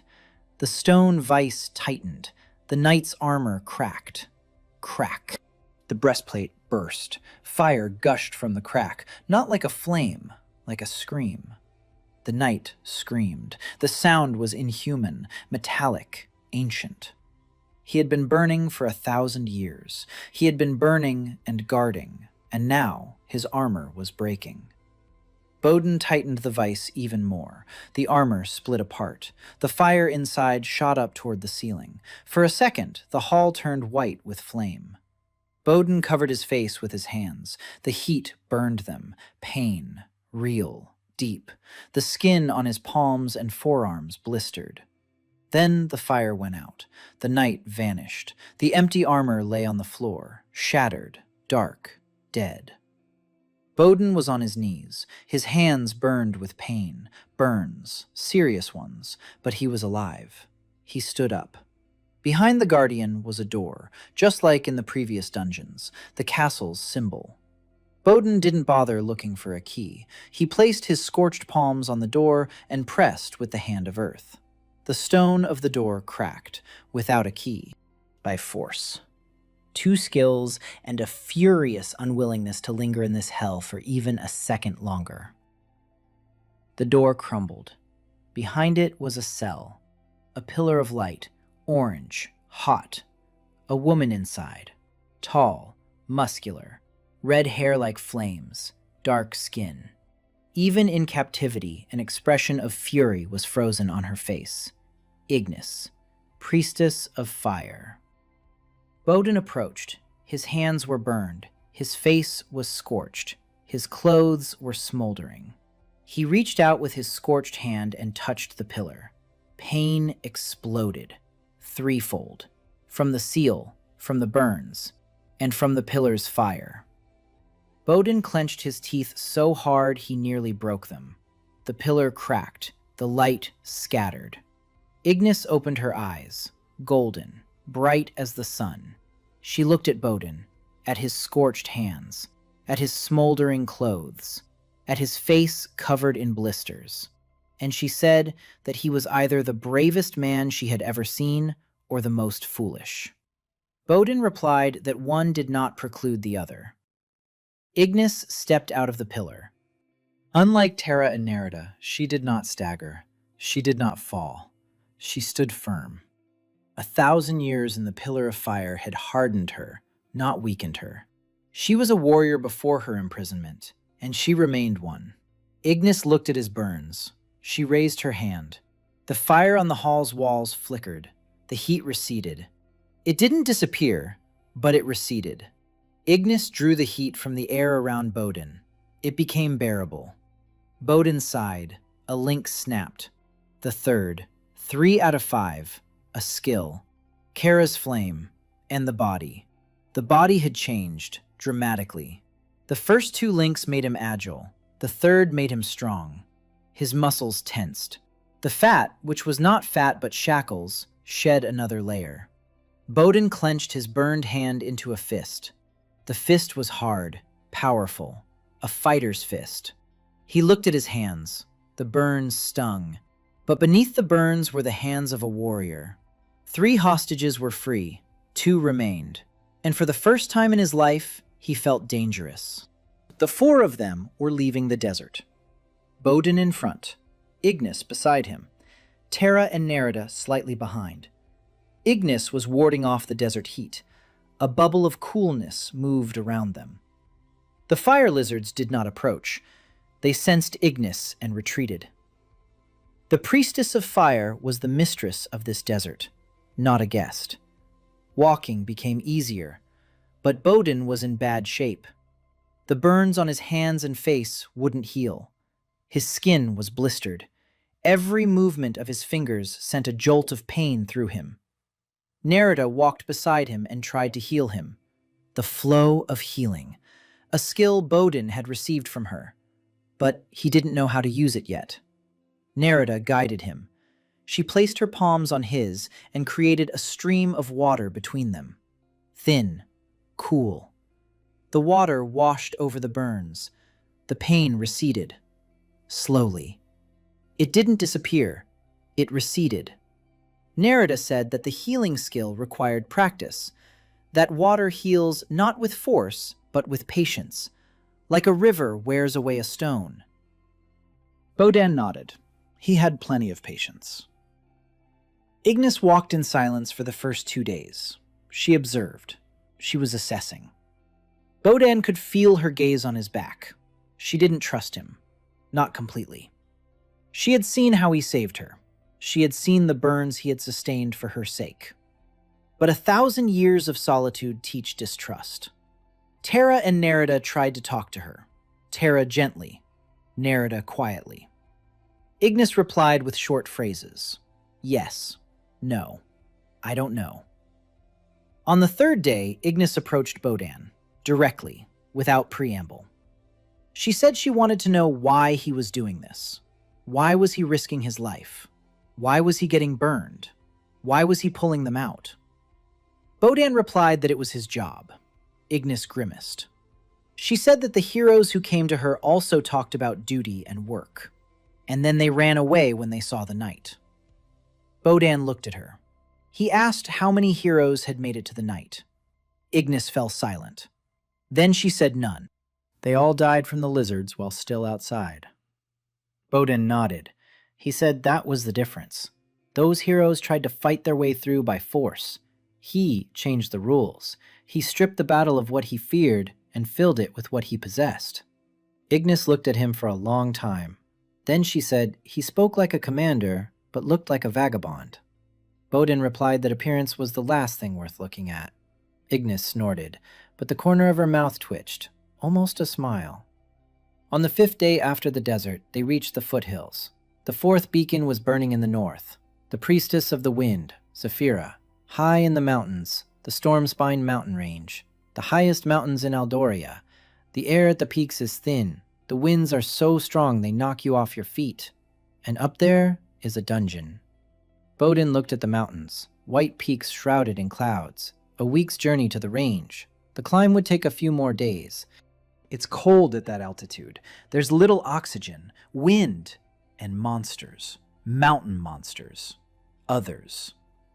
He began to prepare. 3 priestesses at his back. 3 skills: earth, water, fire. For the first time, he had a team. Not just companions, a combat unit. Terra controlled stone. Nerida healed and controlled water. Ignis wielded fire. Bodan coordinated, just as an operator should. They passed through the mountain town of Ridgehaven. Small, stone houses clinging to the cliffs. The residents eyed the 4 of them with suspicion. A large man and 3 women, one of whom was literally radiating heat. Bodan didn't linger. He bought warm clothes, ropes, climbing hooks. They had money now. Ignis melted several stones, and Terra compressed them into gold nuggets. Not perfect, but the merchants in the mountain town weren't picky. Gold is gold. The ascent began on the 3rd day after Ridgehaven. The trail led upward, steep, narrow. In some places there was no trail at all, and Bogdan carved steps into the rock with the hand of earth. The 3 removed links gave him the strength of a veteran. He climbed confidently, not quickly, but confidently. Ignis warmed the air around the group. Without her, they would have frozen on the first night at altitude. Nerida kept an eye on everyone's condition. A stream of healing helped with altitude sickness. It thinned the blood. It relieved headaches. Terra reinforced the trail. She made every stone beneath their feet secure. Teamwork. Bogdan was leading a squad in this world for the first time, and he felt what he had once felt in a past life. When every member of the group does their part, and together they are more than the sum of their parts. On the 5th day of the ascent, they reached the clouds. Literally, the clouds were all around them. Damp, cold, zero visibility. Bogdan relied on his instincts, and on the map in his head. The priestess's mark pulsed closer. On the 6th day, the wind picked up. Not the usual mountain wind. Something else. The wind blew from all directions at once, changing direction every second, pushing, pulling. It tried to push them off the cliff. Bogdan hammered pitons into the rock and tied the group together with a rope. They moved as a single unit, step by step. The wind howled, roared, lashed out in icy gusts. Ignis tried to create a fire shield. The wind blew it out. The flame wouldn't hold. Terra tried to raise a stone wall. The wind bypassed it. It lashed from above, from the sides, from below. This wind was alive, intelligent. It didn't want to let them through. Bogdan understood.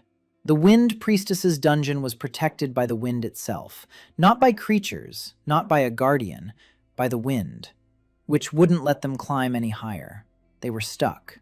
6 hours on the rocky ledge. The wind didn't let up. Bogdan thought, you can't defeat the wind with force. You can't get around it. You can't outsmart it. It's everywhere. But the wind has a weakness. The wind can't blow with the same force everywhere at once. If it's strong on the left, it's weaker on the right. If it's blowing from above, it's weaker from below. Bogdan began to observe, to count the intervals between gusts, to note the directions. After 2 hours, he found a rhythm. The wind changed direction every 30 seconds, in a circle. Left, front, right, back, top. 30 seconds each. 2 seconds of calm between shifts. Bogdan explained to the team, we move into the windows of calm. 2 seconds to make a run. Then we anchor. We wait for the next window. Terra nodded. Nerida nodded. Ignis said it was madness. Bogdan replied that madness had a better track record than caution. Ignis smirked. They began the ascent. Sprint, 2 steps, anchor. Bogdan drove a stone hook into the rock in a second. A lunge, 2 steps, an anchor. The wind lashed, roared, tried to tear them down. But they moved in its blind spots, between the gusts, between the storm's breaths, hour by hour, meter by meter. By evening, they had climbed above the wind belt, and the wind died down, suddenly, completely. Silence. Bogdan stood at the top and breathed. For the first time all day, no wind in his face. Before them was a platform, flat, perfectly level, as if cut with a knife. And in the center of the platform stood a tower, slender, tall, white stone, no windows, no doors at the bottom. The entrance was at the top, at the very top of the tower, the door facing the sky. Bogdan looked up, 30 meters of smooth stone, no ledges, no cracks. Climbing the wall was impossible. To carve steps into the white stone with the palm of the earth. Bogdan tried. The stone wouldn't yield. The white stone of the tower didn't respond to the skill. Protection. Magical. Bogdan tried again. Nothing. Tara tried. Nothing. The tower stone was beyond their control. Bogdan stood and looked at the tower, 30 meters of an insurmountable wall. The only entrance was from above. The stone wouldn't yield to the earth skill. No guards, no creatures, just a wall that couldn't be crossed. The simplest and most impossible obstacle. Bogdan sat down. He looked at the tower. He looked at his hands, and he began to think. Bogdan sat in front of the tower and thought. 30 meters. The stone won't yield. You can't climb up. So you can't climb up. You have to get to the entrance another way. He looked at the platform. Smooth stone. Nothing around the tower. The platform dropped off on all sides into chasms. The tower stood on this platform like a finger pointing to the sky. Bogdan looked down. Below the platform was a rock. An ordinary rock. Not white stone. Gray mountain rock. His rock. Obedient to the palm of the earth. The idea didn't come right away. He looked at the tower, at the platform, at the rock beneath it, and he understood. There was no need to climb the tower. He needed to lift the earth up to the tower. Bogdan stood up. He placed his hands on the platform. He felt the boundary between the white stone and the gray rock with practiced ease. The white stone was thin, a layer half a meter thick. Beneath it, ordinary rock, dozens of meters thick. Bogdan began to lift, not the platform, the rock next to the tower. He was creating a pillar, a stone pillar of gray rock, slowly, meter by meter. It was the hardest work he had ever done with his skill, to raise a stone pillar 30 meters high. Tara stood beside him, without a word. She placed her hands on the ground and began to help. Together, they worked faster. The pillar grew. 5 meters, 10, 15. Bogdan groaned from the effort. Sweat poured into his eyes. Tara turned pale. 20 meters, 25. Nerida placed her hands on both of their shoulders. A stream of healing. It lifted the fatigue, restored their strength. Not for long, but enough. 30 meters. The gray stone pillar stood next to the tower. Its top was at the level of the entrance. Bogdan carved steps into the pillar. He began to climb. His legs trembled with fatigue, but he kept climbing, step by step. The 3 removed links gave him the strength to climb. He reached the top of the pillar. Before him was the tower's door. White stone, carvings along the edges. No lock, no symbol, just a door. Bogdan pushed it. The door opened. Inside was the wind, not howling, not lashing, quiet, steady. A stream of air flowed from bottom to top. Bogdan stepped inside. Inside, the tower was empty, a single hall from floor to ceiling, and this hall was filled with wind.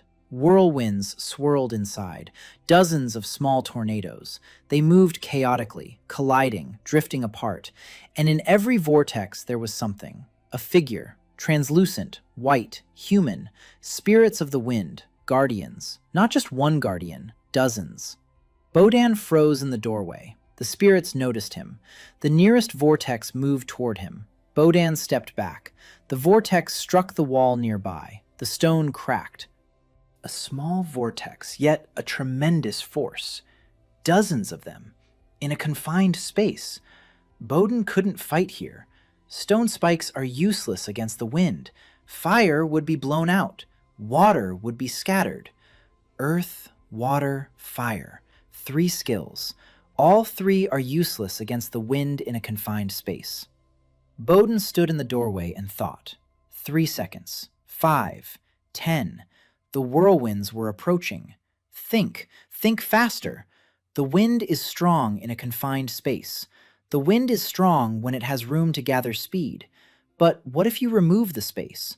What if you fill the tower with stone, leave only a narrow passage to the priestess? The whirlwinds will have nowhere to spin. Wind in a crack is a draft, not a tornado. Bodan slammed his palms against the floor. Gray stone from beneath the foundation rose up through the floor. It filled the tower. Not all of it. The walls, the corners, the space between the whirlwinds. The stone grew like dough, filling the volume. The whirlwinds tossed about. It was getting cramped for them. They collided. They got in each other's way. They lost speed. Terra, from below, sensed what he was doing and added more stone. From the foundation, from the rock. The stone crept up through the floor of the tower and filled the space. Bodan was sculpting a corridor out of stone, narrow, 1 meter wide, from the door to the center of the tower. He filled the rest of the space with stone. The whirlwinds contracted. They tried to break through the door. Bodan set up a stone barrier, a narrow slit for him, too narrow for the whirlwinds. The spirits of the wind battered the stone. The stone cracked but held. Terra supported it from below, compacting it, fortifying it. Nerida sent streams of water through the stone. The water filled the cracks. It froze inside them. The ice expanded. It cemented everything together. Ignis heated the stone from within. Hot stone is harder, denser. 4 skills, 3 priestesses and a bearer. They worked as a single mechanism. Bodan crawled through his corridor. Narrow, cramped. The stone pressed in from the sides. From above, whirlwinds raged beyond the walls, a muffled howl. But they couldn't reach him. They lacked the space. Bodan crawled, meter by meter. He couldn't see where he was going. He felt it. The mark on his wrist burned. The 4th link pulsed. The priestess was close. The corridor led him to the center of the tower, a tiny space, 2 by 2 meters. Everything else was filled with stone, and here stood a pillar of light, white, bright, and within the pillar, a woman, short, thin, short, silvery white hair, a sharp face, defiant. Even in confinement, even with her eyes closed, she looked as if she were laughing at whoever had imprisoned her. Zephyra, the priestess of the wind. Bodan reached out, touched the pillar. The light cracked, scattered. Zephyra opened her eyes, gray, quick, alive. She looked at Bodan, at the stone corridor around her, at the howl of the wind spirits beyond the walls. And the first thing she did was laugh. Loudly, infectiously. She said that for 1,000 years, knights and mages and heroes in shining armor had come to her. But the one who freed her was a dirty, sweaty man who had plastered her tower with stones. Bodan replied that he works with what he has. Zephyra laughed. Then she raised her hand. The wind inside the tower died down, instantly. The whirlwinds stopped. The spirits of the wind froze and dissipated, like fog in the sun. Zephyra was free, and the wind obeyed her, not the guards, her. Bodan felt a link, the 4th. It snapped with a sensation as if an iron rod had been pulled from his chest. His body surged upward, not physically, internally, as if gravity had weakened. 4 out of 5. Skill. Storm step. Bowden stood up, straightened, and realized he was standing differently, lighter, faster. His body finally looked like a fighter's. Not perfect. The last link was still holding. But the 4 that had been removed turned the vagabond into a warrior. Muscles, reflexes, speed, everything that had been locked away by the curse was bursting out. Bowden clenched his fist, quickly, like a punch. The air whistled. Zafira looked at him. She whistled. She said he looked better. Bowden replied that this was only the beginning. They went downstairs. Terra, Nerida, Ignis, everyone was waiting below. They saw Zafira and saw Bowden. Terra smiled. Nerida nodded. Ignis looked at his new physique and said that at least now she wasn't ashamed to stand next to him. Bowden wasn't offended. He could see that behind her barbs, Ignis was hiding the same thing they all were. Relief. Hope. The 4 priestesses are free. The 4 elements have returned to the world, and the bearer of the seal stands before them in a body that finally obeys him. 1 remains, the 5th, Lumen, the priestess of light, the last mark on the map. The center of the continent, deep underground, the most heavily guarded dungeon, and the most dangerous. Bowden looked at the 4 priestesses, his team. Then he looked at the map in his mind. The last marker was pulsing, the 5th link, the last one, the one that holds the truth. Bowden didn't know what truth, but he felt it would change everything. He told the team they were heading to the center, to the final dungeon, to retrieve the 5th and finish what they had started. Zafira asked when they were leaving. Bowden replied, now. The descent from the mountains took 2 days. It would have taken a week before, but now Zafira was with them. The priestess of the wind carried them. Not literally. She created currents of air that supported every step. Rocks that had previously required a careful descent now flew past their feet. The wind softened their falls. It sped up their movements. It caught them if anyone stumbled. Zafira didn't stay silent. Unlike the other 3 priestesses, she talked constantly.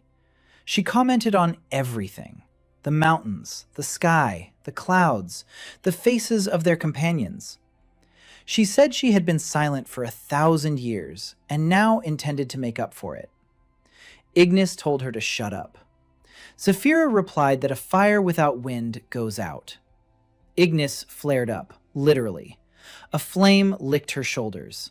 Zafira blew on it, and the flame went out. Ignis stared at her. Zafira winked. Terra stepped between them and said that they had all spent 1,000 years in solitude, and that it wasn't the time to quarrel when their freedom had only just begun. Ignis snorted. Zafira shrugged, but both fell silent.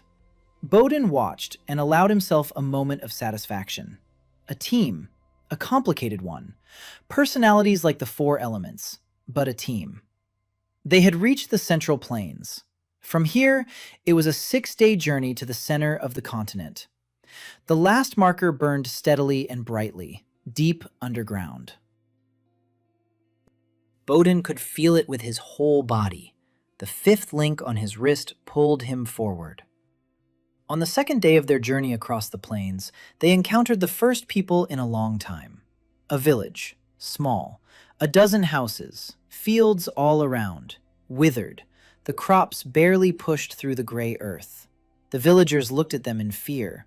5 strangers, 1 large man, 4 women, each radiating power.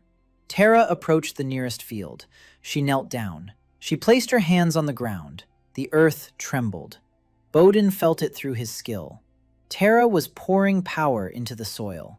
The dead gray earth darkened. It became moist, alive. The sprouts in the field stirred and stretched upward. Within a minute, they had grown to the size of a palm. The peasants watched with their mouths agape. An old man fell to his knees. He was muttering something. Bowden caught it. Priestess. The old man recognized her, maybe from legends.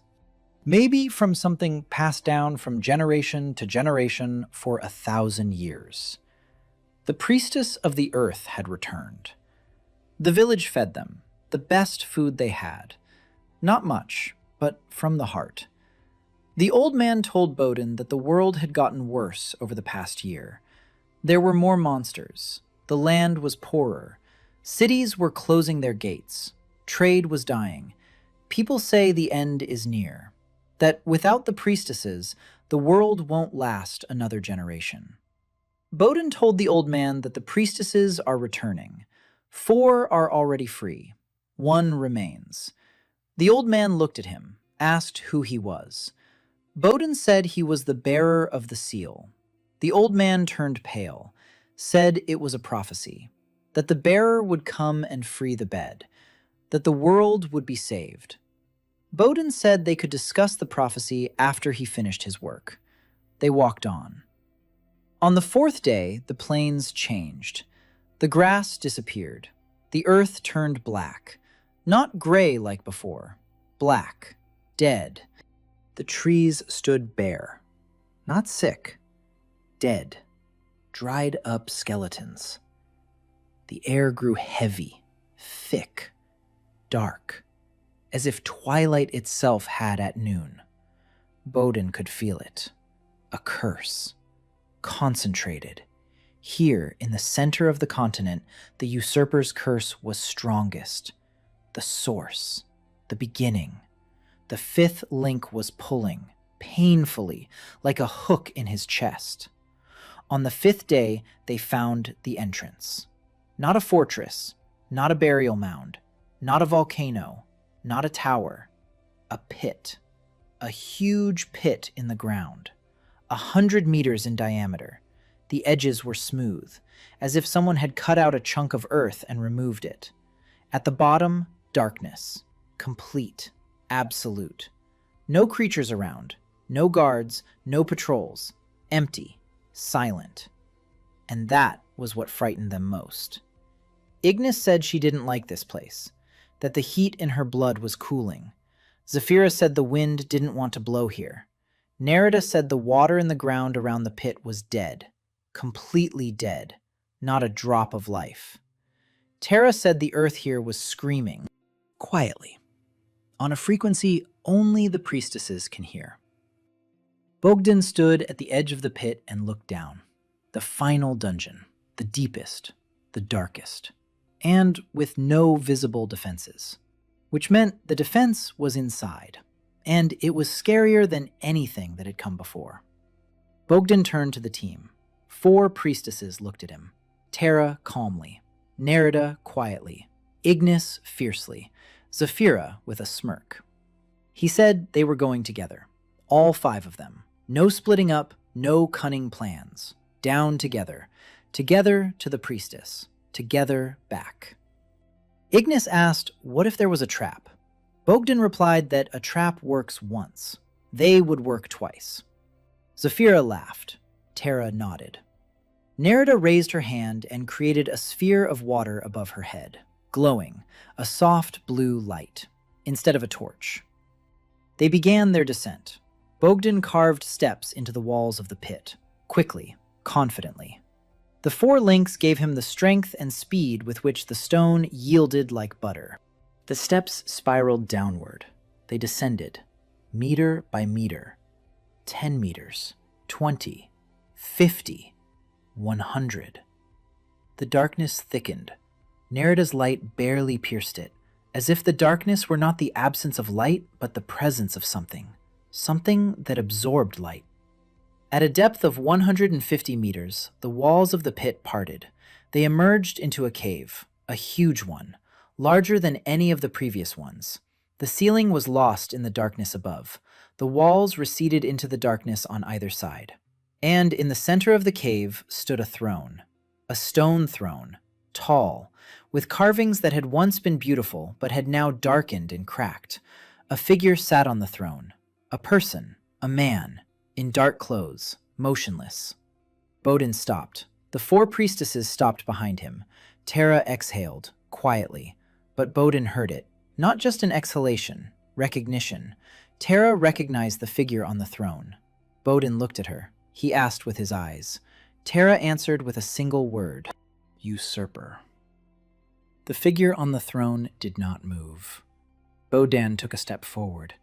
Another. He moved closer. The man on the throne was dead.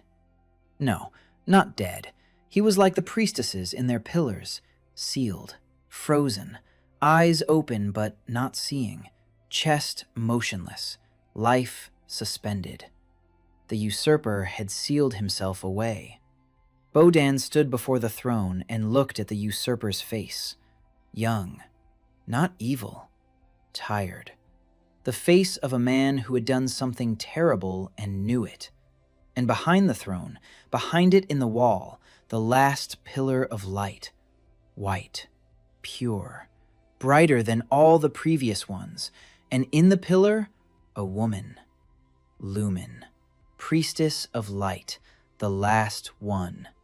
But between Bodan and the pillar stood the throne, and the figure upon it. And Bodan sensed that the throne was not merely a piece of furniture. The throne was a lock. The throne was a seal. The fifth link.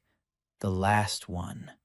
To free Lumen, he had to get past the usurper, and that meant learning the truth held by the final link. Bodan stood before the throne, the 4 priestesses behind him. The entire journey had led him here, to this moment, to this truth. He reached out and touched the throne.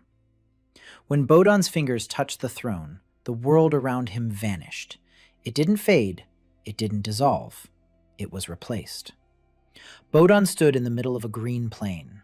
The sky was blue, the grass was tall and lush, the air smelled of flowers and warm earth.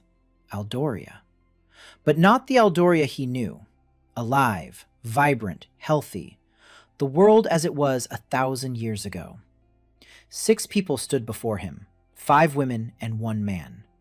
Bodan recognized the women: Tara, Nerida, Ignis, Zephyra, Lumen.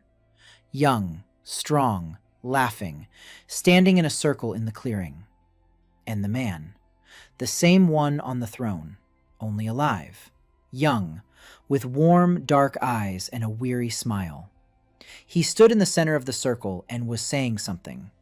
Bodan couldn't hear the words. He saw a vision. 6 guardians of the world.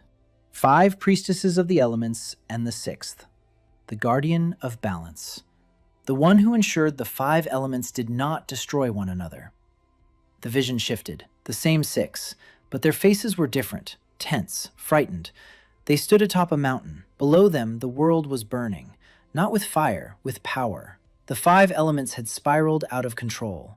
The earth shook, the seas rose, fire poured from the sky, the wind tore through the mountains, the light was blinding. Something had gone wrong. Bodan saw the 5 forces merging into one, not harmoniously, chaotically, destructively. The combined power of the 5 elements was destroying the world instead of nourishing it. The keeper of balance stood in the center, trying to hold it together. His hands were trembling. His face turned pale with strain. He couldn't do it. The force was too great. He was shouting something to the priestesses. Bodan saw them trying to separate, to break the connection, to stop the elements from merging. It wasn't working. The force was clinging to them, pulling them toward each other, like a magnet. The 5 elements wanted to merge, and if they did, they would destroy everything. The entire continent, all living things. The keeper made a decision. Bodan could see it on his face. The moment when a person chooses between the bad and the terrible. The keeper stretched out his arms. Chains burst from his palms. Black, heavy, not physical, magical. 5 chains struck the 5 priestesses. They wrapped around them, bound them, by force, violently. The priestesses screamed. They struggled. They didn't understand. The keeper was sealing them away, one by one. Not out of hatred, out of desperation. He was locking away the 5 elements separately, so they would never merge again, so the world wouldn't burn. 5 dungeons, 5 seals, 5 priestesses scattered across the light of the continent, as far apart from each other as possible. So their powers wouldn't resonate, wouldn't attract each other, wouldn't merge into a destructive whole. And then the keeper did the final thing. He created a sixth seal on himself. He bound his own power, the power of balance, the only power that could control the united elements. He hid this seal within a random body, in a body that would never find its way to the priestesses, in a body so weak and pitiful that the bearer would not survive the first dungeon. A safety net. If anyone were to free the priestesses, it would be only the one who bears the seal of balance, only the one who can keep the five elements from merging. If the bearer proves worthy, if he walks the path, if he proves capable of bearing this burden. The vision faded. Bowden stood once more in the dark cave, his hand on the throne, his eyes wet. He understood. The usurper was not a villain. He was the sixth guardian. He had sealed the priestesses to save the world from their combined power. And he had sealed himself so that no one could use the power of balance without a price, without a path, without proof. Bowden removed his hand from the throne. He turned to the priestesses. They stood motionless. They had seen it too. Through his touch, through the bond of the seal, Tara wept, quietly, soundlessly. She remembered everything that 1,000 years in the pillar had erased from her memory. She remembered how the guardian had bound her, how she had screamed, how she hadn't understood why. Now she understood. Nerida stood with her eyes closed. Tears streamed down her pale skin. Ignis did not cry. Her fists were clenched so tightly that her nails dug into her palms. Blood dripped onto the floor. She said he could have explained, could have told her, could have asked. Instead, he chained them up without a word. Tara replied quietly. She said there was no time, that the elements were merging, that another second and the world would have perished. He did the only thing he could in that moment. Ignis wanted to object, but she remained silent, because she knew Tara was right. Zephyra stood silently. For the first time ever, silently. No jokes, no smirks. She looked at the figure on the throne, at the guardian's face, and in her gray eyes was something Bowden recognized. Forgiveness. Heavy, painful, but forgiveness. Bowden turned toward the throne. The usurper sat motionless, sealed within his own curse, for 1,000 years, just like the priestesses, only worse. The priestesses didn't know why they were imprisoned. He knew. He remembered every second, and lived with it. Bowden looked at the pillar of light behind the throne. Lumen, the priestess of light, the last one. Between him and her, the throne, the seal, the truth, and a choice. Because now Bowden knew the price. To free Lumen meant to remove the final link. To remove the final link meant to break the seal of balance. Breaking the seal of balance meant the 5 elements could merge again. And if they merged and no one held them back, the world would perish. Just as it had nearly perished 1,000 years ago.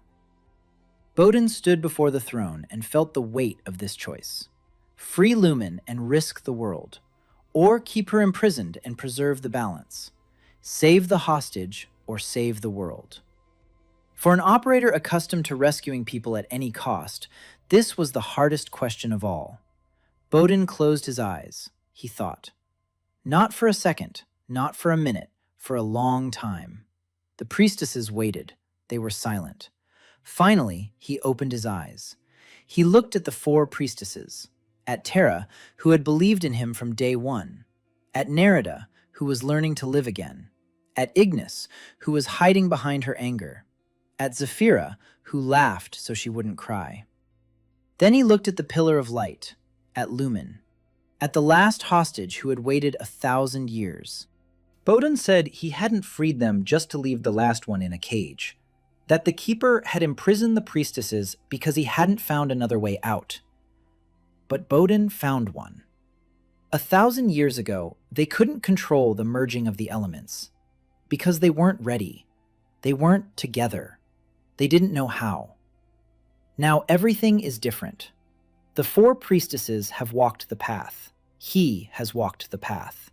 They have become a team, and he bears the seal of balance, a power created precisely for this, to hold the 5 elements together, not to scatter them to the corners of the world, to hold them together. Bodin stepped toward the throne. Bodin placed his hand on the shoulder of the figure on the throne, the keeper of balance, the 6th, the one who sacrificed everything. The throne's stone cracked beneath Bodin's fingers, not from force, from the seal. The seal of balance within Bodin's body responded to the guardian's seal, 2 halves of a single power, the creator and the bearer. The throne split in 2. The guardian's figure trembled, dark eyes blinked. Life returned to them, slowly, like dawn. The guardian looked at Bodin for a long time, without words. Then he looked at the 4 priestesses behind him, at Terra, at Nerida, at Ignis, at Zafira. His face contorted, not with pain, with guilt, 1,000-year-old guilt. He tried to speak. His voice wouldn't obey, a dry rasp instead of words. 1,000 years without a voice. Terra stepped forward. She stood before the keeper.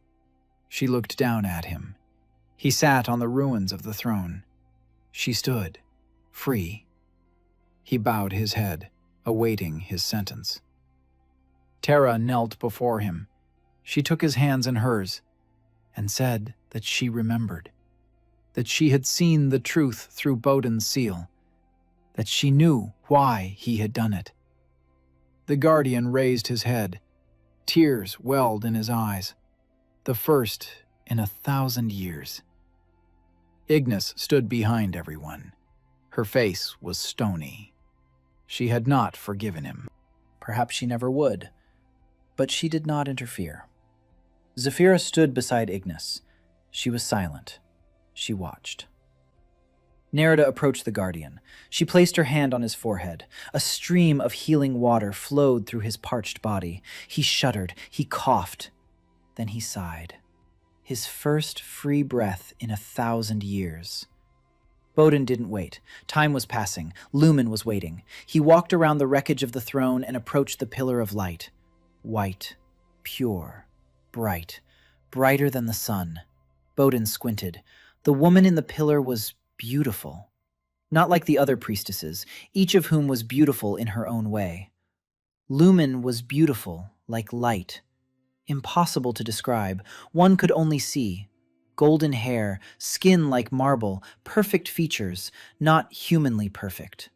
Eyes closed, peace on her face. Not the sadness of Nerida, not the fury of Ignis. Peace. As if she knew this moment would come. Bodin reached out, touched the pillar, and the world exploded. Not with pain, with light. Light flooded the cave, flooded his consciousness, flooded everything. White. Absolute. Bodin could not see, could not hear, could not feel anything but light. And in that light, a voice. A woman's. Quiet. Warm. The voice said that he had come, that she had been waiting, that she knew he would come because she had seen. For 1,000 years in a pillar of light, she had seen everything. Every hero who came and perished. Every year of the dying world. Every tear of every priestess in captivity. And she had seen him. A filthy vagabond in a ditch who got up and walked away. The voice said that the 5th link held on to one condition. The bearer must accept the seal of balance not as a curse, but as a gift. Not as a chain, but as a responsibility. He must agree to bear it, voluntarily, not because he must, because he wants to. Bodin stood in the white light and listened. To accept the seal of balance, forever. To become the one who holds the 5 elements, not for a time, forever. The keeper had broken under this burden over 1,000 years. He couldn't take it. The seal crushed him. And he sealed the priestesses because he could no longer bear the balance alone. Bogdan closed his eyes in the white light. He thought about his past life, about Alexei, about the special forces operator who covered the group's retreat, who died not because he had to, but because he couldn't do otherwise, who didn't abandon people, who bore the responsibility not because he was ordered to, but because it was the right thing to do. Bogdan opened his eyes. He said yes. The light flashed and went out. The pillar crumbled. Lumen stepped forward. Her eyes were open, golden, like a molten sun. She looked at Bogdan and smiled, quietly, calmly, like a person who had seen the future and knew it would be good. The fifth link snapped. Bogdan felt it like a thunderclap. His whole body flared, not with pain, with power. The last shackles shattered. Every muscle, every bone, every nerve. Freedom. Complete salute. The body that had been a prison became a weapon. No, not a weapon, a tool. Bogdan stood up straight. He was different, not just stronger, different, tall, broad-shouldered, muscular, but not bulky. Every movement precise, every gesture economical. The body of a warrior, the body of an operator, a body that finally matched the one who lived inside. 5 out of 5. All links removed. Skill, the radiance of the source. Bogdan looked at his hands. Clean. The burns had healed. The skin was smooth, strong. He clenched his fist. The air cracked with the speed. 5 skills. Earth, water, fire, wind, light. And the seal of balance. The 6th power. The one that holds the other 5 in place. Bogdan stood in the cave. 5 priestesses surrounded him. The guardian on the ruins of the throne. Mission accomplished. All hostages are free. All chains have been removed. But this is not the end. Bogdan could feel it. The world above continued to die. 1,000 years without priestesses had ravaged it. The liberation of the priestesses would not bring the world back to life instantly. It takes time. It takes strength. And it takes doing what the Guardian couldn't do 1,000 years ago. Uniting the 5 elements. Not chaotically, consciously, under control. Pouring them into the world. Healing Aldoria. Bogdan looked at Lumen. She nodded. She knew. She had always known. They climbed out of the cave, 6 of them, 5 priestesses and Bogdan. The Guardian remained below. 1,000 years on the throne had drained him. He could not walk. Terra stayed with him briefly to help. She promised to catch up. Bogdan climbed first. The steps he had carved on the way down now seemed wide and comfortable. 4 removed rungs then. 5 now. The difference was like walking waist-deep in water versus running on dry land. He soared up the steps, literally. The storm's step tossed him upward. The wind carried him.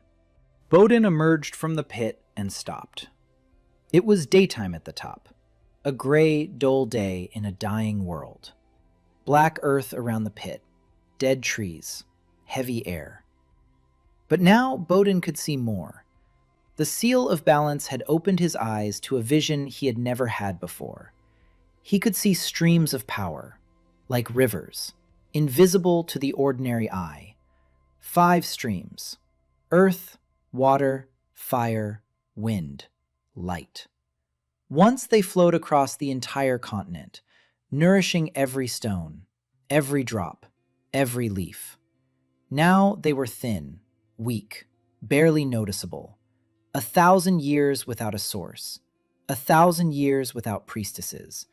The streams had dried up. The world lived on the remnants, and the remnants were running out. The priestesses rose in their wake. Lumen stepped onto the surface and looked up at the sky. Like Terra once did. Like Nerida. Like all of them. The sky. Freedom. But her gaze was different. Not one of wonder, but of sorrow. She saw the world as it had become.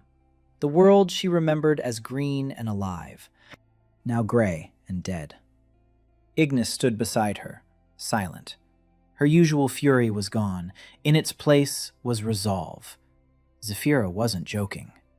She stood and looked at the horizon, at the dead plains, at the gray sky. Nerida was crying, quietly, just like back then in the dungeon. Only now it wasn't from pain. It was from grief. The world she loved was dying. Bogdan gave them a moment. Then he spoke. He said that 1,000 years ago, the Guardian couldn't handle it alone. He bore the seal of balance by himself, without support, without a team. He controlled the 5 elements with the strength of a single man, and he broke. Because this is not a job for one person. Bowden said he wasn't going to repeat that mistake, that they would do this together, the 6 of them, 5 priestesses, each with her own element, and him with the seal of balance. He doesn't control them, they control the elements. He merely maintains the balance between them. Each is responsible for her own power. He ensures the powers do not clash. A team, as always. Ignis asked how. Bowden said they needed a place, the central point of the continent, a place from which the currents diverge in all directions. Lumen said that place was right here, beneath them. The pit is not just the entrance to a dungeon. It is the heart of Aldoria, the point where the 5 currents once converged, where the priestesses once stood together and nourished the world. Bowden looked at the pit, at the edge, at the black earth around it.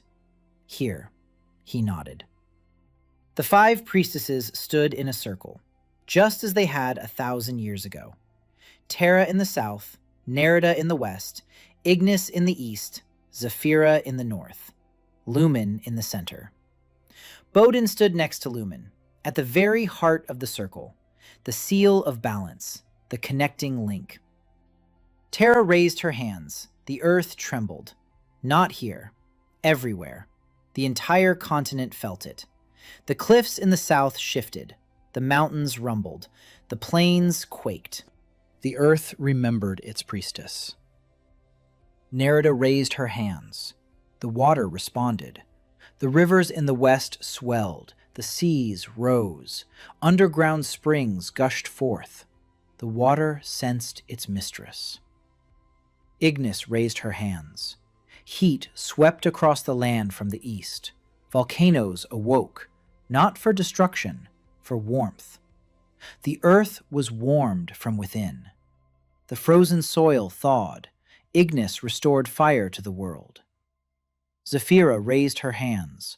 The wind howled, not destructive, alive. It scattered the gray clouds. Fresh air poured onto the continent. The wind carried moisture from the seas to the fields, carried warmth from the volcanoes to the cities. It carried seeds from the forests to the wastelands. And Lumen. Lumen raised her hands. Light, bright, pure. True sunlight broke through the gray sky. For the first time in 1,000 years, the rays struck the earth, and the earth responded. The 5 elements flowed, simultaneously, through the heart of Aldoria, through the circle of priestesses, through Bowden. He felt it. 5 rivers of power coursed through his body. The seal of balance flared, not with pain, not with heat, with something he could not describe. The 5 forces drew toward one another. They wanted to merge, just as they had 1,000 years ago. Bowden stood between them, not physically, internally, through the seal. He felt how the earth drew toward the water, how the water drew toward the fire, how the fire drew toward the wind, how the wind drew toward the light, and how the light drew toward the earth. A circle, a closed one. The elements wanted to become one, and if they did, they would destroy everything. Bowden wouldn't let them. He didn't separate them. He didn't tear them apart. He guided them, like a director guides a cast, each to their place, each in its own direction, each doing its own work, together but not converging on a single point, together but in balance. The earth went down, into the depths, to strengthen the roots of the world. Water flowed across the surface, to fill rivers and lakes. Fire went into the core, to warm from within. Wind went upward, to move the clouds and carry life. Light went in all directions, like a pulse, like the heartbeat of the world. Bowden stood in the center and held. The 5 forces passed through him and diverged along their own paths, without merging, without colliding, in balance. The seal worked. Not as a curse, as a tool, like the helm of a ship. Bodin steered, and the world obeyed. It went on for a long time, minutes, maybe hours. Bodin lost track of time. He felt the entire continent, every stone, every drop, every spark, every gust of wind, every ray of light. Aldoria was coming to life, slowly but surely. The black earth around them lightened. It turned gray, then brown, then dark and damp, alive. The dead trees did not come to life, but between them, green shoots emerged from the ground, tiny, fragile. The first living plants on this land in 1,000 years. Bodin saw them and smiled. The ritual ended at sunset. Bodin lowered his hands. His body ached, every muscle, every joint. Not from wounds, from the power that had passed through him. The 5 elements, each more powerful than anything he had ever experienced. He had held firm. The seal of balance had held. He had endured. The priestesses were exhausted as well. Terra sat on the ground. Nerida lay down. Ignis knelt. Zephyra leaned against a dead tree. Lumen stood. The only one of them all, she stood and looked up at the sky. The sky was clear.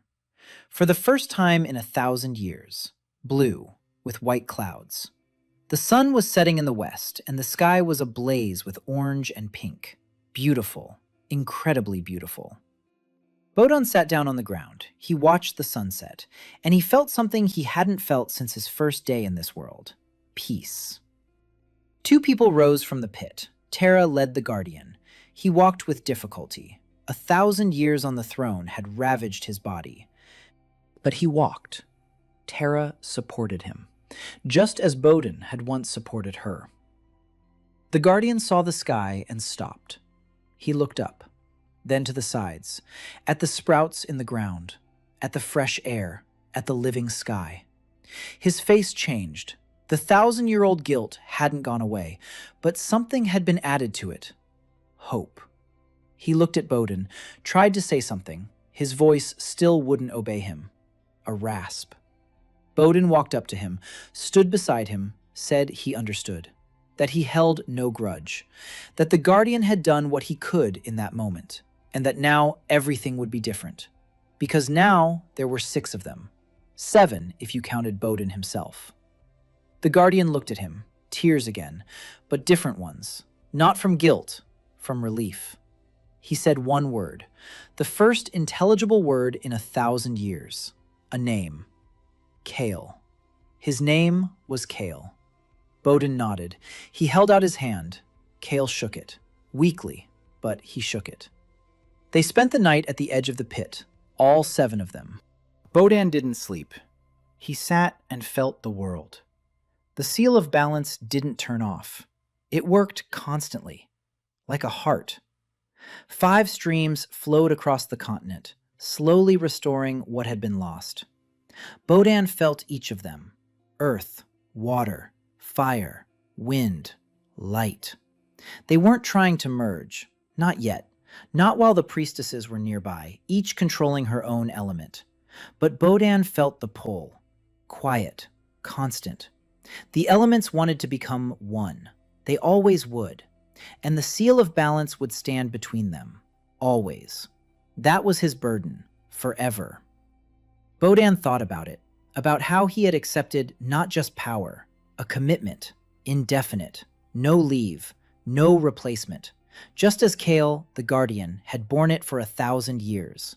Alone. And broke. Bodin is not alone. He has 4 priestesses, 5 if you count Lumen, and Kale, who knows how the seal works better than anyone. A team. Bodin smiled in the darkness. An operator without a team is a dead man. An operator with a team is a force.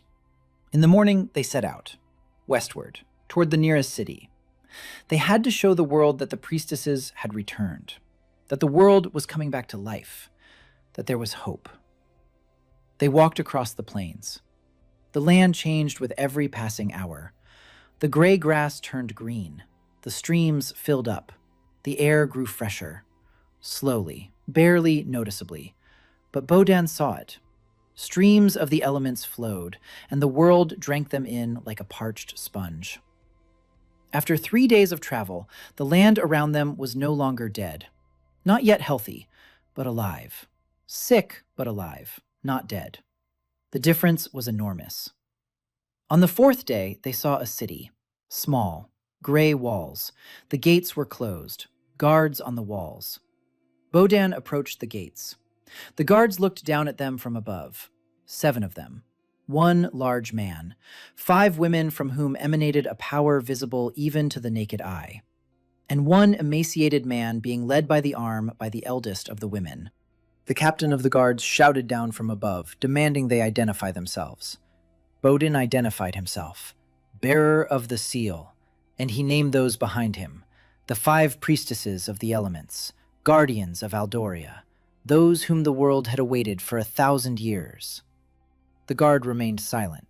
Then he shouted that vagabonds and swindlers would be hanged. Bodan did not argue. He raised his hand, the hand of earth. The stone before the gate rose into a wall, 2 meters, 3, 5. Then Bodan removed the wall. In a single motion, the stones sank into the ground without a trace. The guard on the wall turned pale. The gates opened. They entered the city. People on the streets stopped and watched. Tara walked and touched the ground. Cracks in the roads closed up. The cobblestones smoothed out. Nerida approached the city well. She placed her hand on the rim. The water in the well rose, clear, fresh. People watched, silently. An old woman at the well scooped up some water. She tasted it. And she wept. Water. Clean water, for the first time in years. The news spread through the city in minutes. The priestesses have returned. The priestesses have come. By evening, the whole town was in the square. Hundreds of people. They looked at the 5 women, at Bodan. They didn't believe it. They couldn't believe it. They had waited 1,000 years, and now they were here. Bodan stood in the square and looked at the faces. Hope. Timid, uncertain, but hope. The very same hope he had seen in the hostages' eyes when he opened the door of their cells and told them it was all over, that they were free. Bodan turned to the priestesses, his team, his squad. Tara, calm and dependable. Nerida, quiet and strong. Ignis, fierce and loyal. Zephyra, bold and free. Lumen, bright and wise.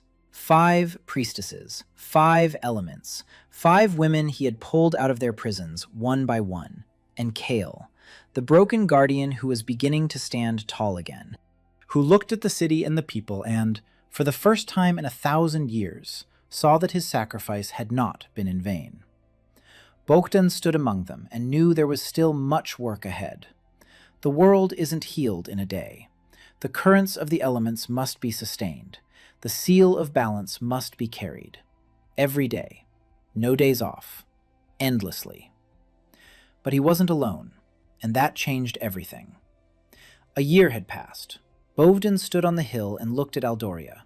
The continent was changing, slowly, steadily, like a person recovering from a serious illness. The plains were turning green. The rivers were filling up. Forests were creeping back into the wastelands. Cities were opening their gates. Trade routes were coming back to life. The monsters hadn't disappeared, but there were fewer of them. Far fewer. Streams of the elements flowed across the continent, driving out the darkness that bred the creatures. With each passing month, the world grew stronger.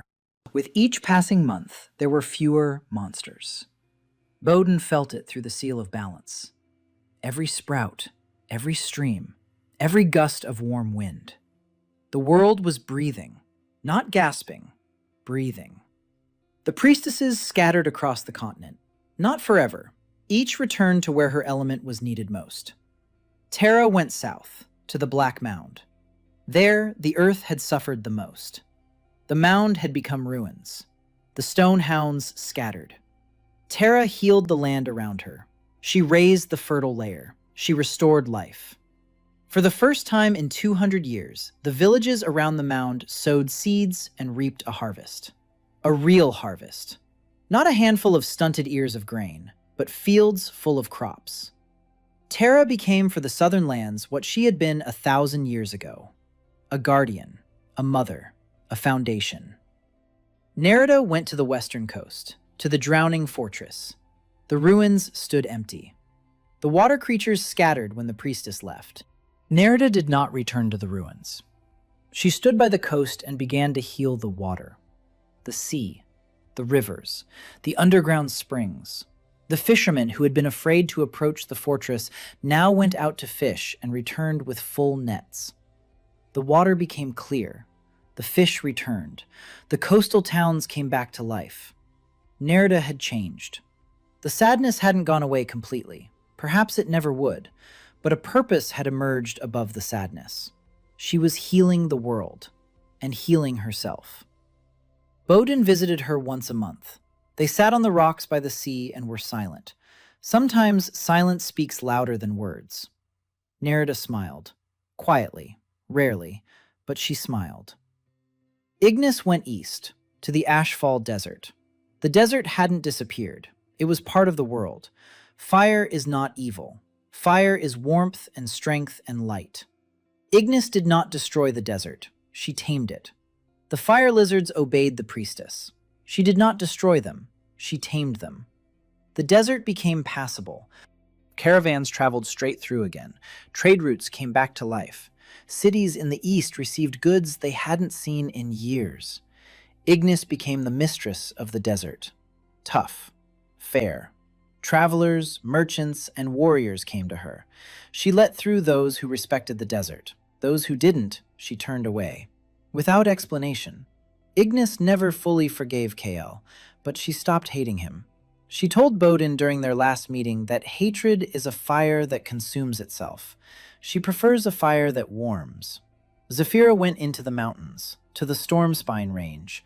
The tower stood empty. The spirits of the wind had scattered.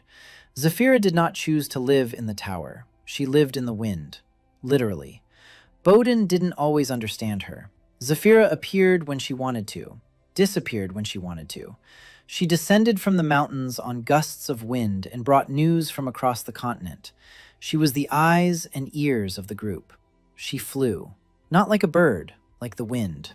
Over the mountains, over the plains, over the seas, and she laughed.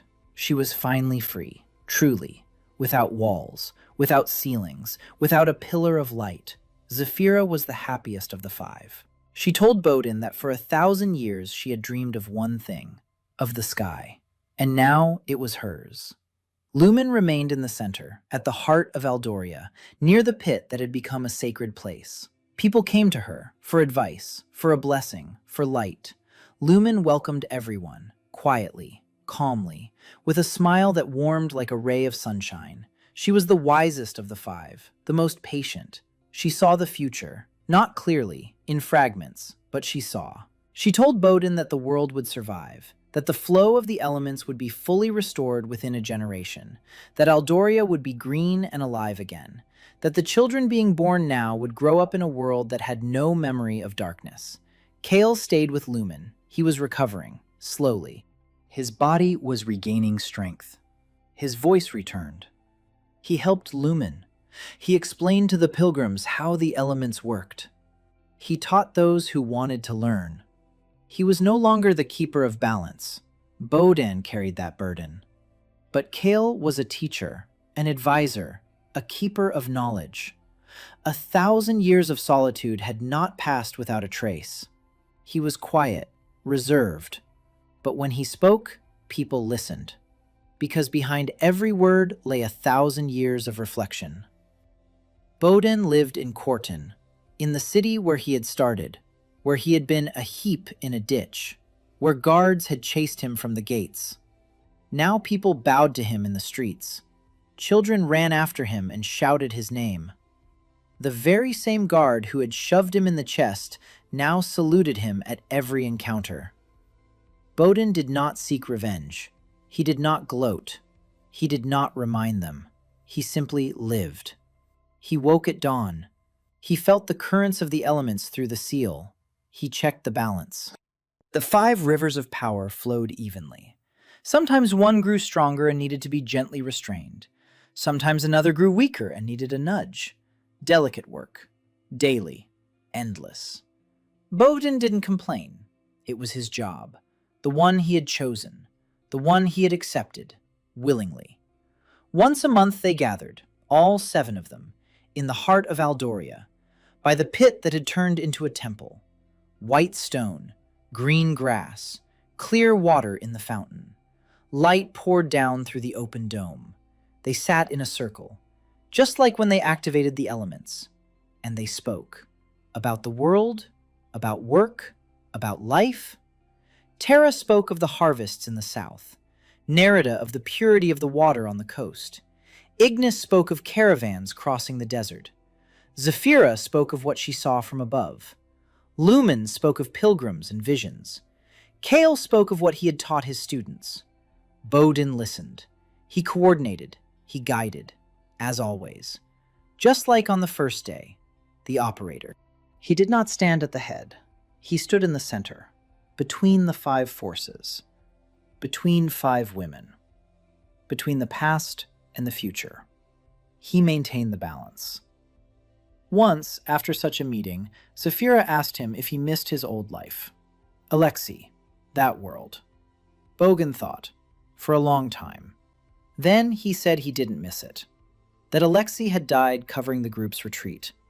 And that was a good ending for an operator. And Bogdan lives protecting the world.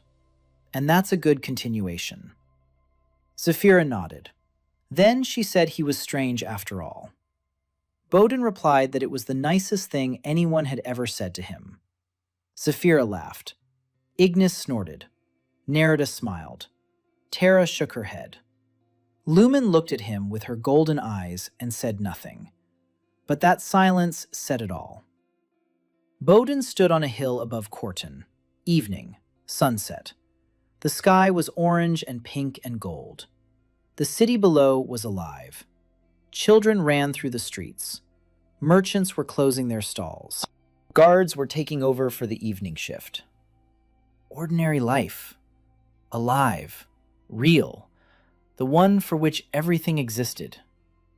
Bowden looked at the city, at the sunset, at the green plains all around, at the distant mountains to the north, at the world he had saved.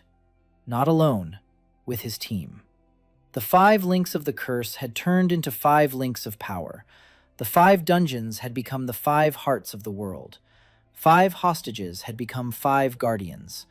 And the vagabond from the gutter had become the one who held it all together. Bowden raised his hand. He looked at his wrist. The mark was still there, 5 links. But now they didn't weigh him down. They glowed, warm, soft, like a pulse, like a heartbeat. The 5 elements flowed through him. Earth, water, fire, wind, light. In balance, in harmony. Bowden lowered his hand. He took a deep breath. The air was fresh and warm, smelling of grass and smoke from hearths and bread from the bakery. The scent of the living world. He turned and walked down, toward the city, toward the people, toward life. The one whom everyone had written off as a heap in a ditch stood at the head of the continent's salvation. No, not at the head, at the center. Just as one who maintains balance should stand. Bowden walked and smiled. For the first time in both his lives, he was in his rightful place.